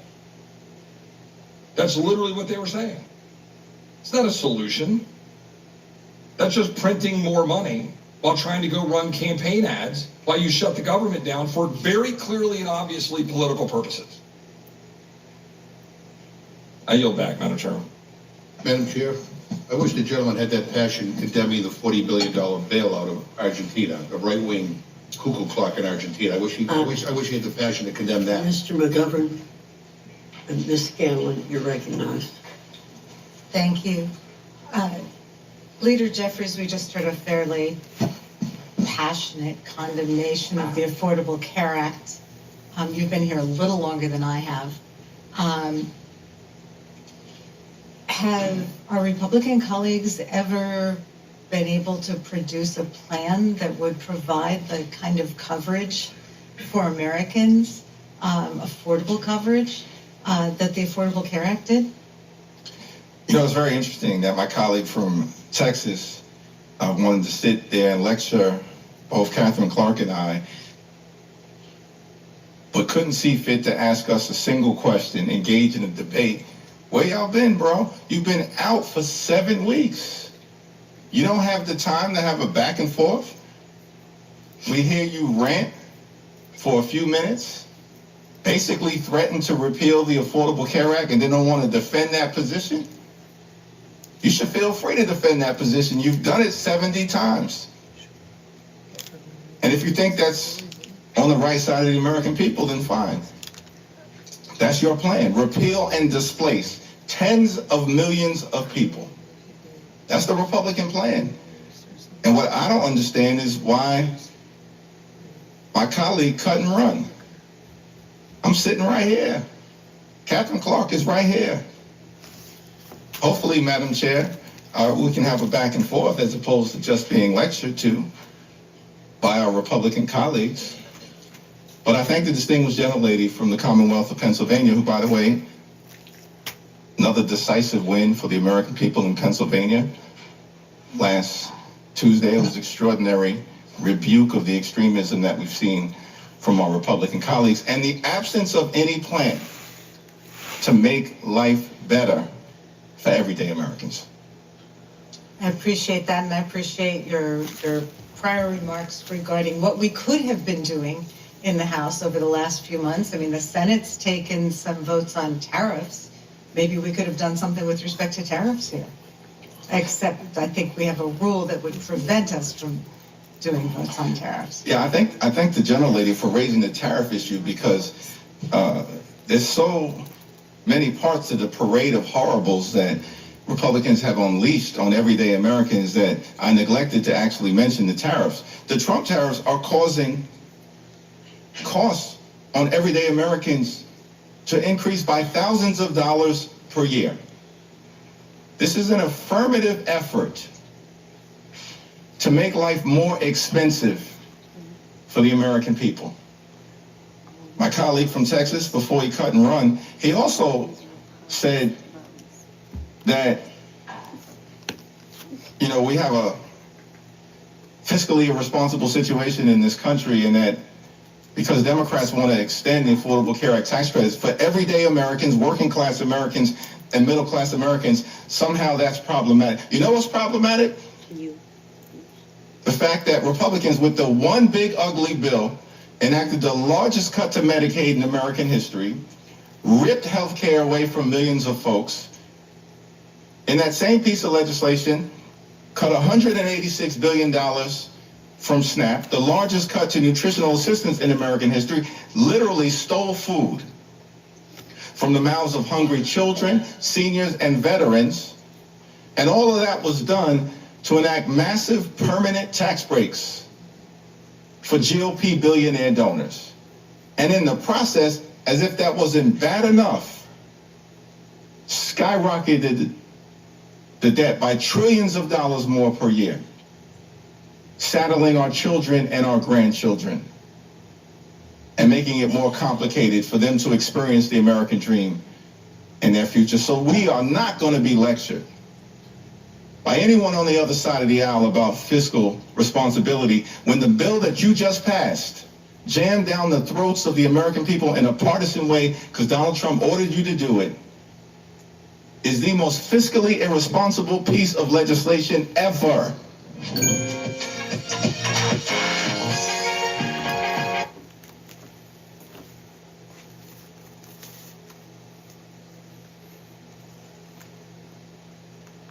All right, let's go over to MSNBC. New Epstein emails implicate Trump and his Trump's DOJ did an unusual. They call me Prospects. I've had my eye on you for ages. Now, focus on what's ahead. That's all there is to it. Keep going forward. Prospects. Seiko. Trump's DOJ did an unusual interview with Maxwell and didn't ask obvious questions or, and this is new today, use basic corroboration of exactly this evidence. These revelations show how former Trump criminal defense attorney and now number 2 at DOJ, Mr. Blanche, how they operate. You have this 2011 email. Epstein writes that this redacted victim spent hours at Epstein's house with Trump. Maxwell says, I've been thinking about that. And yet Blanche failed to use or reference basic evidence. Prosecutors pull emails, texts, and a heck of a lot more. So while I can't tell you what's in the DOJ's evidence room because they haven't released it, I can tell you this is exactly the kind of thing they would have, and they failed to use. Take a listen. Did you ever hear Mr. Epstein or anybody say that President Trump had done anything inappropriate with masseuses or with anybody in your world? Absolutely never. In any context. Okay, so Trump's former lawyer, this is where all norms have been breached. All norms. We don't have a Justice Department anymore. We have a Trump Department of let's protect Trump. We have inexperienced and unqualified people as U.S. attorneys. The second in command at the DOJ, as well as the first, are just completely Trump lawyers. They are not our lawyers anymore. So that is how I would take the deposition of a friendly witness who I knew was going to help my case. That is not seeking evidence. That is not seeking truth. And why would he? He's Trump's lawyers. He's not our lawyers. None of them are. Habab's not our lawyer. Is that a misuse of the Justice Department? Yes, it's definitely a misuse, and our taxpayer dollars are paying for it. I mean, we need like a blue state tax strike or something to take back our government. It's going to take something big to stop this train because the people he's put in power. How did Acosta become labor secretary? Who cut the first sweetheart deal? Yeah. Yes, and Trump made him labor secretary. So now that certainly raises some questions right now. I mean, it has before too, and he had to, after New York finally indicted Epstein, Acosta had to resign because it was so clear that he violated the law in a secret agreement that violated the Crime Victims Protection Act. Why? Why did he do that and then become labor secretary to Trump? It's all related. And I sound like the Pizzagate conspiracy people, No, Republicans? Well, they don't cite as many statutes as you do, or how victims are supposed to be treated in our federal system, or know the names of all of these individuals who colluded together to help the trafficker. Yep. And now the convicted co-conspirator of the trafficker. Right. So thank you. That's a good legal fact check that we set up because that alone is a lot. Michelle, broadening out, what else is important today? Well, look, I just think this story is so insane that it's hard not to sound a little bit insane talking about it. Right. But yes, I think that, we don't know what else is out there. What we do know is that the government is providing special favors to a convicted sex trafficker at the same time as we now know that she knows at least the answer to at least I think one crucial question when Epstein said Donald Trump is the dog that didn't bark, what did he mean? And we have basically the whole of government working to make sure that we don't get the answer to that question. Exactly. It's very scary. And it really draws attention to the fact that we don't have a Justice Department anymore. And that's scary. People are being pardoned left and right, insurrectionists and other people. Important cases are not being attended to. The FBI has been taken off terrorism. I mean, this is a scary time for us as anybody who cares about the law. Not having a Justice Department is a very scary thing when you have an out-of-control president, a Republican Party controlling Congress that won't stand up to him, won't, as the new Congresswoman said today, they've abandoned their role as a part of our government. Well, and so is there a question here, and it's the closest echo is of the Watergate era, where you did have an attorney general who thought they were invincible. People say, oh, nothing matters. Michelle, nobody's ever going to get in trouble. That's how they felt. That's how they acted. You had an attorney general who was convicted and went to prison, which is quite a mark. Right. Some of these reforms we've seen tried to rebuild DOJ after that. Do you think, and I don't want to get ahead of the facts, a Congress that had subpoena power could investigate this, we need to know more. But do you think there are questions of misconduct here, both for number one and number two at this DOJ? Absolutely, there's questions of misconduct. They are our lawyers. This is a government agency, the highest level law enforcement agency in our country. And they are operating against our interests in favor of a sex trafficker and co-conspirator of a sex trafficker and those who enabled it, knew about it, or participated. That's gross illegally. It's unethical. They should be disbarred. And it's very scary because that's all that stands between us and a dictator. That Department of Justice and our Supreme Court, which also I have absolutely no confidence in. Michelle?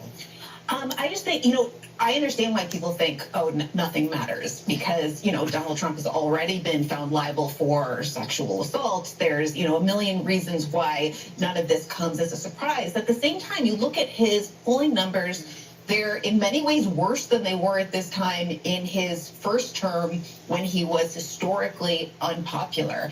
And at some point that gravity, if nothing else, just that political gravity starts to affect Republicans. You're already seeing a lot of criticism of him from the right, I think because they view him correctly as a lame duck. And a lot of that criticism is because he's not radical and nativist enough. Nevertheless, the idea that he can get away with anything, and they're not and without political repercussions, I just think we just saw what happened in the last election.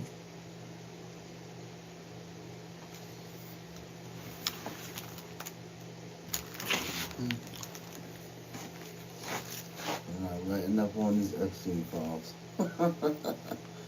Everywhere we turn, they're like, release the Epstein files.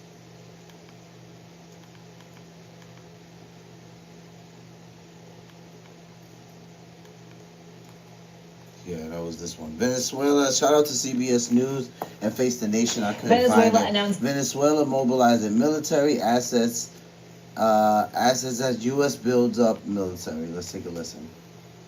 Introducing the Station Knife. Bench-made performance, made for the grill.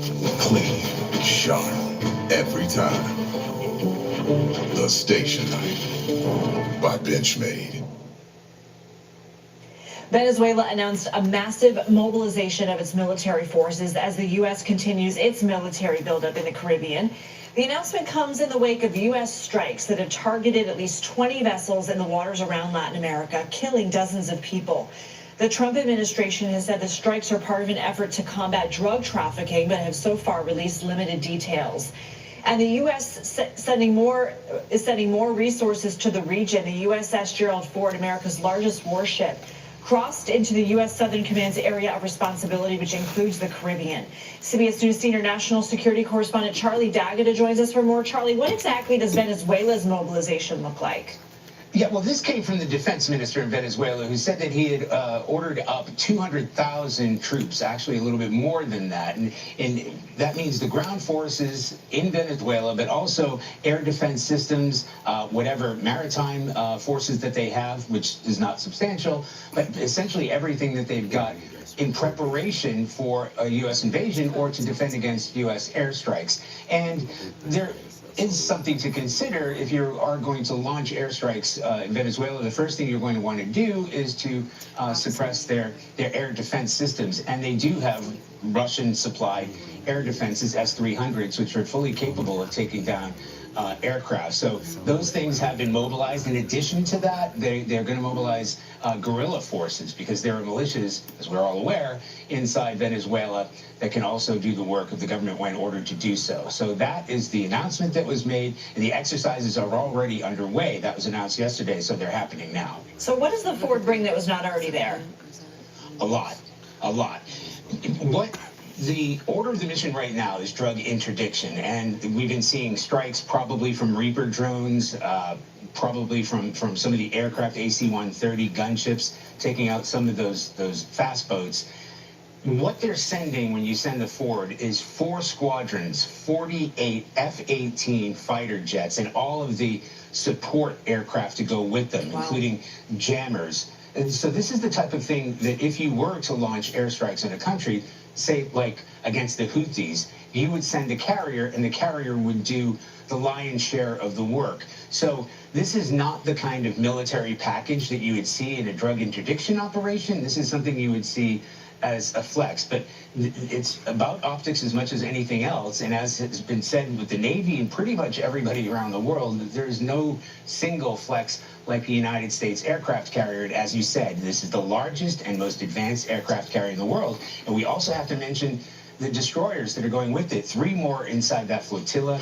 There's 7 or 8 warships already there, capable of launching Tomahawk missiles. So you're talking about a massive military package of a kind that hasn't been seen there in decades. At the same time, the UK and Colombia have now stopped sharing some intelligence with the US over concerns about the legality of these strikes. What can you tell us? Yeah, first of all, Secretary of State Marco Rubio said that this idea about the Brits not sharing intelligence is fake. In terms of the Colombians who have announced that they're no longer sharing intelligence with the United States, that actually could have a significant impact because the United States is reliant to some degree on Colombian intelligence to stop drug runners from Colombia into Mexico and then to the United States. All right, Charlie Daggett, thank you. Thank you. Hey, Cupcakes, it's time. Shout out to Charlie. This is getting kind of crazy. So, same thing right here. I'm going to just go over here. This was about an hour ago. Shout out to PBS NewsHour, U.S. carrier and Caribbean amid Venezuela tensions and outcry. The U.S. military announced this week that the USS Gerald R. Ford aircraft carrier has reached Caribbean waters off South America's northern coast, part of the Trump administration's escalating pressure campaign on Venezuela and its broader effort to combat drug trafficking. In recent months, the U.S. has killed dozens of people it describes as narco-terrorists off the coasts of Venezuela and Colombia, prompting an outcry across the region from governments and human rights groups. As Nick Schifrin reports, it's all part of the administration's increasingly aggressive approach to its relations with many countries across Latin America. The world's largest aircraft carrier has arrived in the Caribbean with its strike group of more than 4,000 sailors, dozens of combat aircraft, warships, even submarines, joining an already large deployment of ships, far more firepower than could ever be needed to continue the administration's campaign that's destroyed 19 fishing boats, allegedly carrying drugs and killing at least 75. This new war on drugs also designed to pressure Venezuelan President Nicolás Maduro. On Venezuela in particular, are Maduro's days as president numbered? I would say, yeah, I think so, yeah.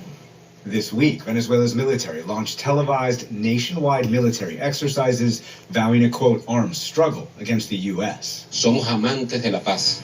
We are lovers of peace. We deeply love peace, but if they come to touch Venezuela, well, they will find us here, a people determined to defend this homeland to the death. The administration's stated goal is to prevent drugs from transiting through Central America to the United States. For that, the U.S. and Colombian militaries and intelligence services have long worked together. But yesterday on X, Colombian President Gustavo Petro wrote that Colombia would, quote, suspend the sending of communications and other dealings with U.S. security agencies as long as the missile attacks on boats in the Caribbean persist. And I'm now joined by Juanita Gobertes Estrada, the America's Director of Human Rights Watch, who is also a former member of Congress and national security official in Colombia. Thanks very much. Welcome to the NewsHour. As I just mentioned, Colombian President Gustavo Petro says he has cut off military and intelligence sharing from the United States. So what's the significance of his saying this, assuming that he follows through? This will have a very important, significant impact on the capacity of Colombia to combat different organized crime groups that operate within the country and that I have to say threaten civil society leaders, human rights defenders, environmental defenders. They recruit children constantly. On the other hand, it is true that the different attacks on vessels in the Caribbean and the Pacific are very clearly human rights violations, and it's understandable from that point of view that the Colombian government would cease to share intelligence. Well, let me ask you about that. The administration's defenders say interdiction, which has been historically the U.S. approach to these boats, has failed for decades. And the administration calls these traffickers, quote, narco-terrorists, members of foreign terrorist organizations who represent imminent threats to Americans because they're delivering drugs. What's your response to that? These are very clearly extrajudicial executions. These are organized crime groups at best who need to be defeated in a court of law. That's what a rule of law is meant to be, is that you collect evidence, you prosecute people. You don't go executing people just on the assumption that they're criminals. Let's switch to the Trump administration's immigration policy. Earlier this year, in March and April, the U.S. very publicly deported about 250 Venezuelans to El Salvador, accusing them of being members of Tren de Aragua, a Venezuelan organized crime group. They arrived at night, shackled, and were deposited into the notorious Center for Terrorism Confinement Prison, or CICOT. Today, you released a new report about what happened next, titled, quote, "You have arrived in hell." What happened when they arrived in CICOT? They were welcomed by the guards that told them that they had arrived in hell, and they were day in and day out beaten with batons, with kicks, with their fists. Some of them were convulsing in the floor. Some of them threw up blood. Some of them even reported choking on their own blood. This was systematic torture during the almost 4 months that they spent there. And the U.S. government knew very clearly where they were sending these people. We saw a visit earlier this year from Department of Homeland Security, Kristi Noem, into CICOT. Why do you say, or why are you so certain that the U.S., one, knew this torture was happening, and two, had an obligation to know that and therefore not send these people to this prison?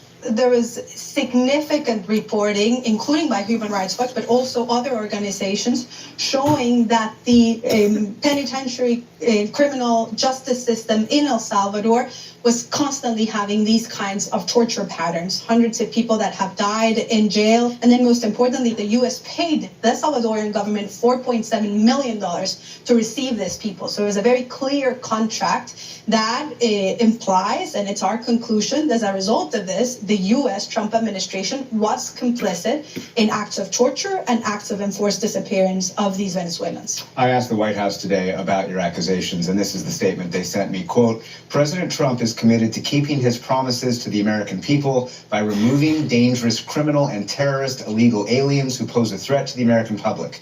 PBS should spend their time and energy amplifying the stories of angel parents whose innocent American children have tragically been murdered by vicious illegal aliens that President Trump is removing from the country." Were these people, quote, criminal and terrorist illegal aliens, the Venezuelans who were sent into this prison? They were not. We checked criminal records from the U.S. at a national level in each one of the states. We checked criminal records in Venezuela and the different states throughout Latin America that they crossed, and only 3% had been convicted in the U.S. for violent crimes. It's a paradox that the response of the White House does not address the torture claims. I assume they don't have anything to prove that they were not involved in torture. Juanito Gubertas Estrada, thank you very much.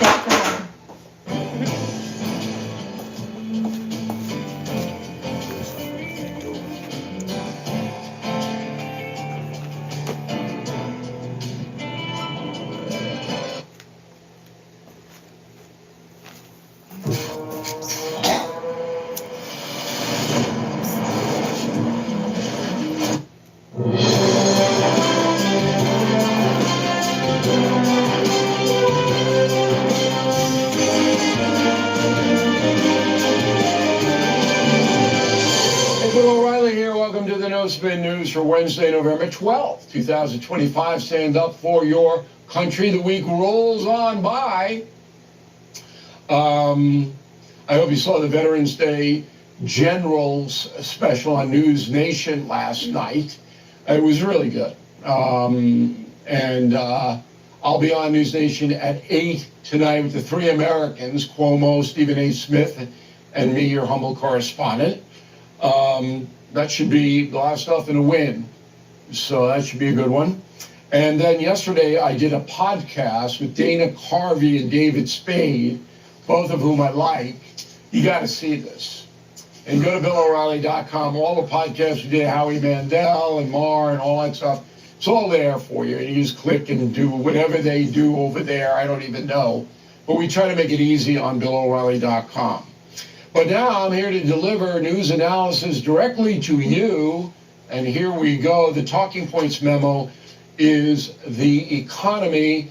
How are you doing? Okay. So the battle for power in America hinges on how you're doing. Well, if Americans are doing well on November 3rd, 2026, the midterms, then Trump will retain his power, control over the House and the Senate. If the economy is not doing well, the Democrats will make gains. That is the truth. All right? No excuses, no looking back. It's Biden's fault. None of that's going to matter. It's how much money you have and how comfortable you are in your day-to-day life. Now, the Democrats are already telling the world that the U.S. economy is terrible. Roll it. Trump's economy sucks. Last month, the jobs report was so bad that Donald Trump felt compelled to fire the head of the Bureau of Labor Statistics to distract from how bad the report was. That's just a lie. So unemployment right now, last month, 4.3%. When Trump took office, it was 4.0%. So it ticked up 0.3, which is nothing. Nothing. If you want a job, you can get a job. Maybe not the perfect job, but there's plenty of jobs. So Lou, as usual, is misleading whoever listens to him, and I think that's only his wife and maybe his mom. Okay. Nevertheless, the Democrats and the corporate media that supports the Democratic Party is pounding that the economy is terrible. So, Secretary of the Treasury, Scott Bessent, goes on MSNBC of all things to try to counter this. Go. So you don't believe that all the people who went to vote last Tuesday on the issue of affordability, my rent's too high, I can't afford to buy a house, groceries are too expensive, you think they're just misperceiving what's happening in their lives? I think that we inherited an affordability crisis. We have slowed the price increases down, and they are going to continue to slow down, and that real working class wages will go up, and that will address the affordability issue. And I think this is what Democrats are afraid to do. They've gone to the courts to try to stop President Trump and this great economy. So he's talking about the tariffs, of course. Now, that's a hope. It's not a policy. The Treasury Secretary hopes that things will improve for all Americans. And I hope that too. I'm not for political reasons, but I want you to be prosperous. Okay, let's look at the facts as they stand now. Oh, food. All right, we all have to eat. And since President Trump took office, overall grocery prices are up 1%. That's it. So 4 years of Biden, 1 year of Trump, a little less, up 1%. Certainly that's flat, what they would call flat. Beef is still high. Bacon is up 5%. So if you're a big bacon person, you pay a little bit more, but not a lot. Ground beef, steak thing, that's up 12%. That's a lot. So the steak people, the beef people, they got to pay more. How about eggs? Spaghetti and eggs down. Eggs are down 16% since Trump took office. All right, spaghetti and macaroni down 12%. Those are significant declines in food. Boneless chicken up 2%. Chicken is Americans' favorite meal. Did you know that? Pretty much. Chicken. Up 2. That's flat. Okay. How about utilities? Home heating, air conditioning, up 11%. That's kind of disturbing. Yeah, that's annoying. That's that can hurt you. Gas at the pump, this is the national average now, down 1%. But here's the scandal. Okay? The real scandal's coming up. This is not great, but if you get Obamacare, that means you're a lower wage earner, it's down 14%, which is good. Okay? But if you're working in a corporation, family of 4, your health insurance is up 7%.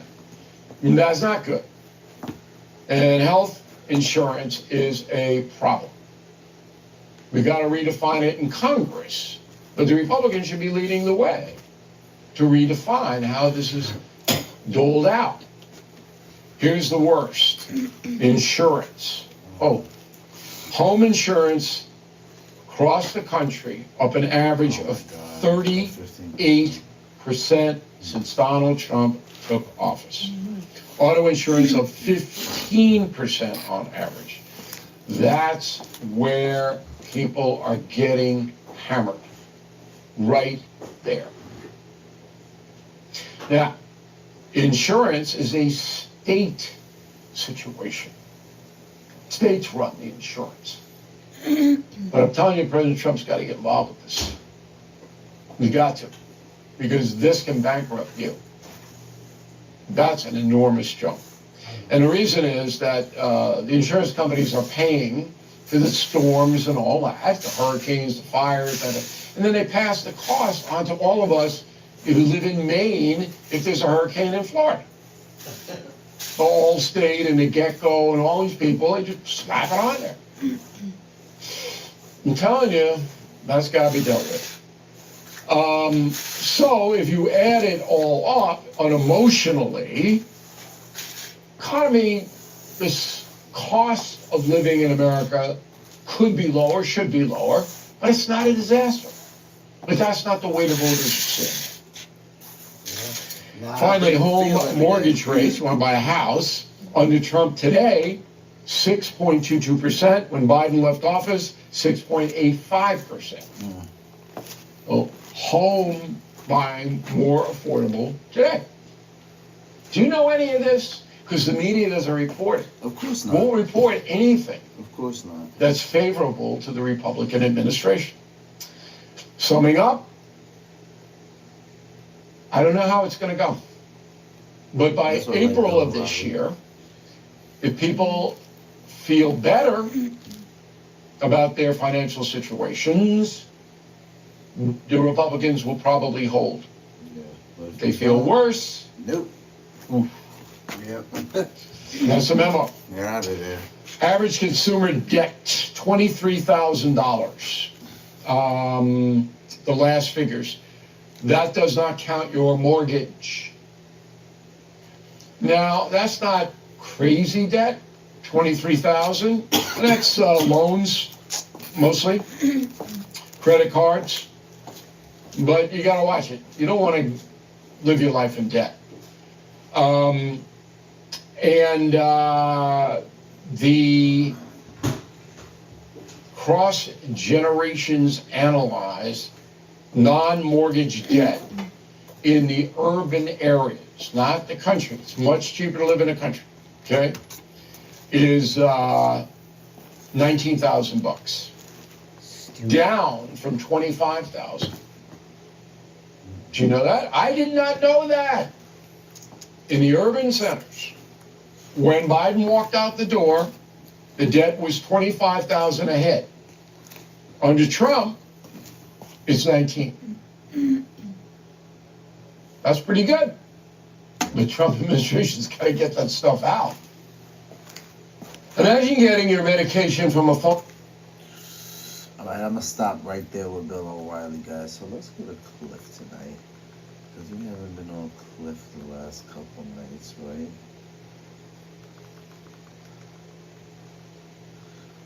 All right, every night over here we end the live stream with a Christian clip.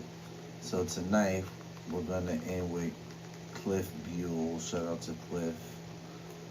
He is a YouTube content creator that focuses on Christian content. He does all sorts of forms of video. He does long-standing videos, YouTube shorts, live streams. His YouTube shorts is pretty much what he's known for. You can also check out some of his live streams. And he started making short-form videos again, so you guys can check that out. But his YouTube shorts are usually what goes viral. I've reacted to them a couple of times on the live stream, so let me just find the one we're going to react to tonight.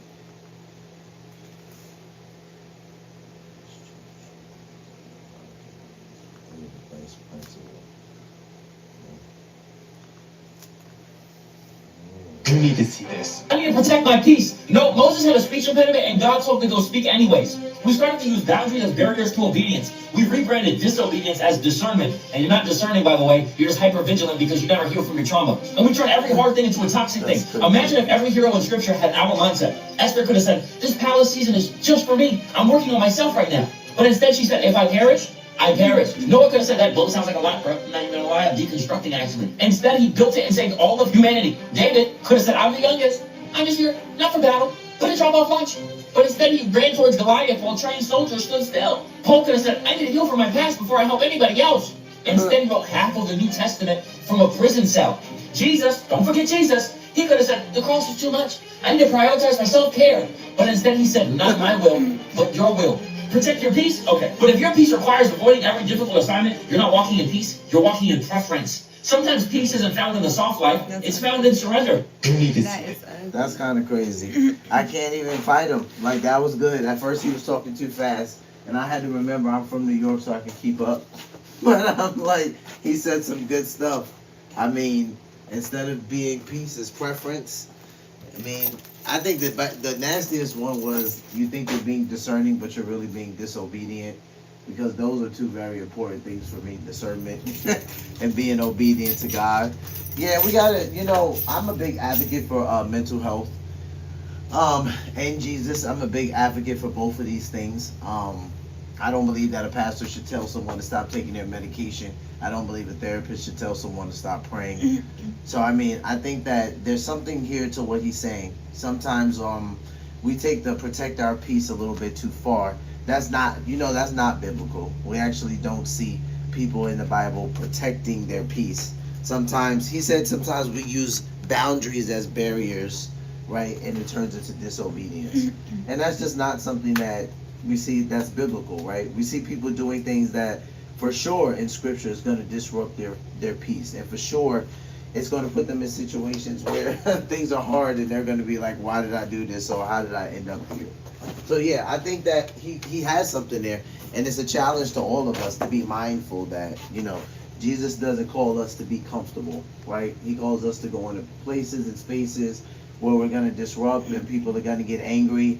You ever went into a place or a space and just say God bless you to somebody or Jesus loves you and people get mad? Or they're like, shut up, why are you talking like that? Or, like, oh no, we don't talk about that type of stuff. Like, yeah, that's why. That's why God calls us to go into spaces and places where we're uncomfortable. Because he already knows people are going to act like that. And it's for that reason. I'm not sure why that would be someone's response, but at the same time, I do know why. So I appreciate you guys hanging out on the live stream. We will be back tomorrow for the daily live stream.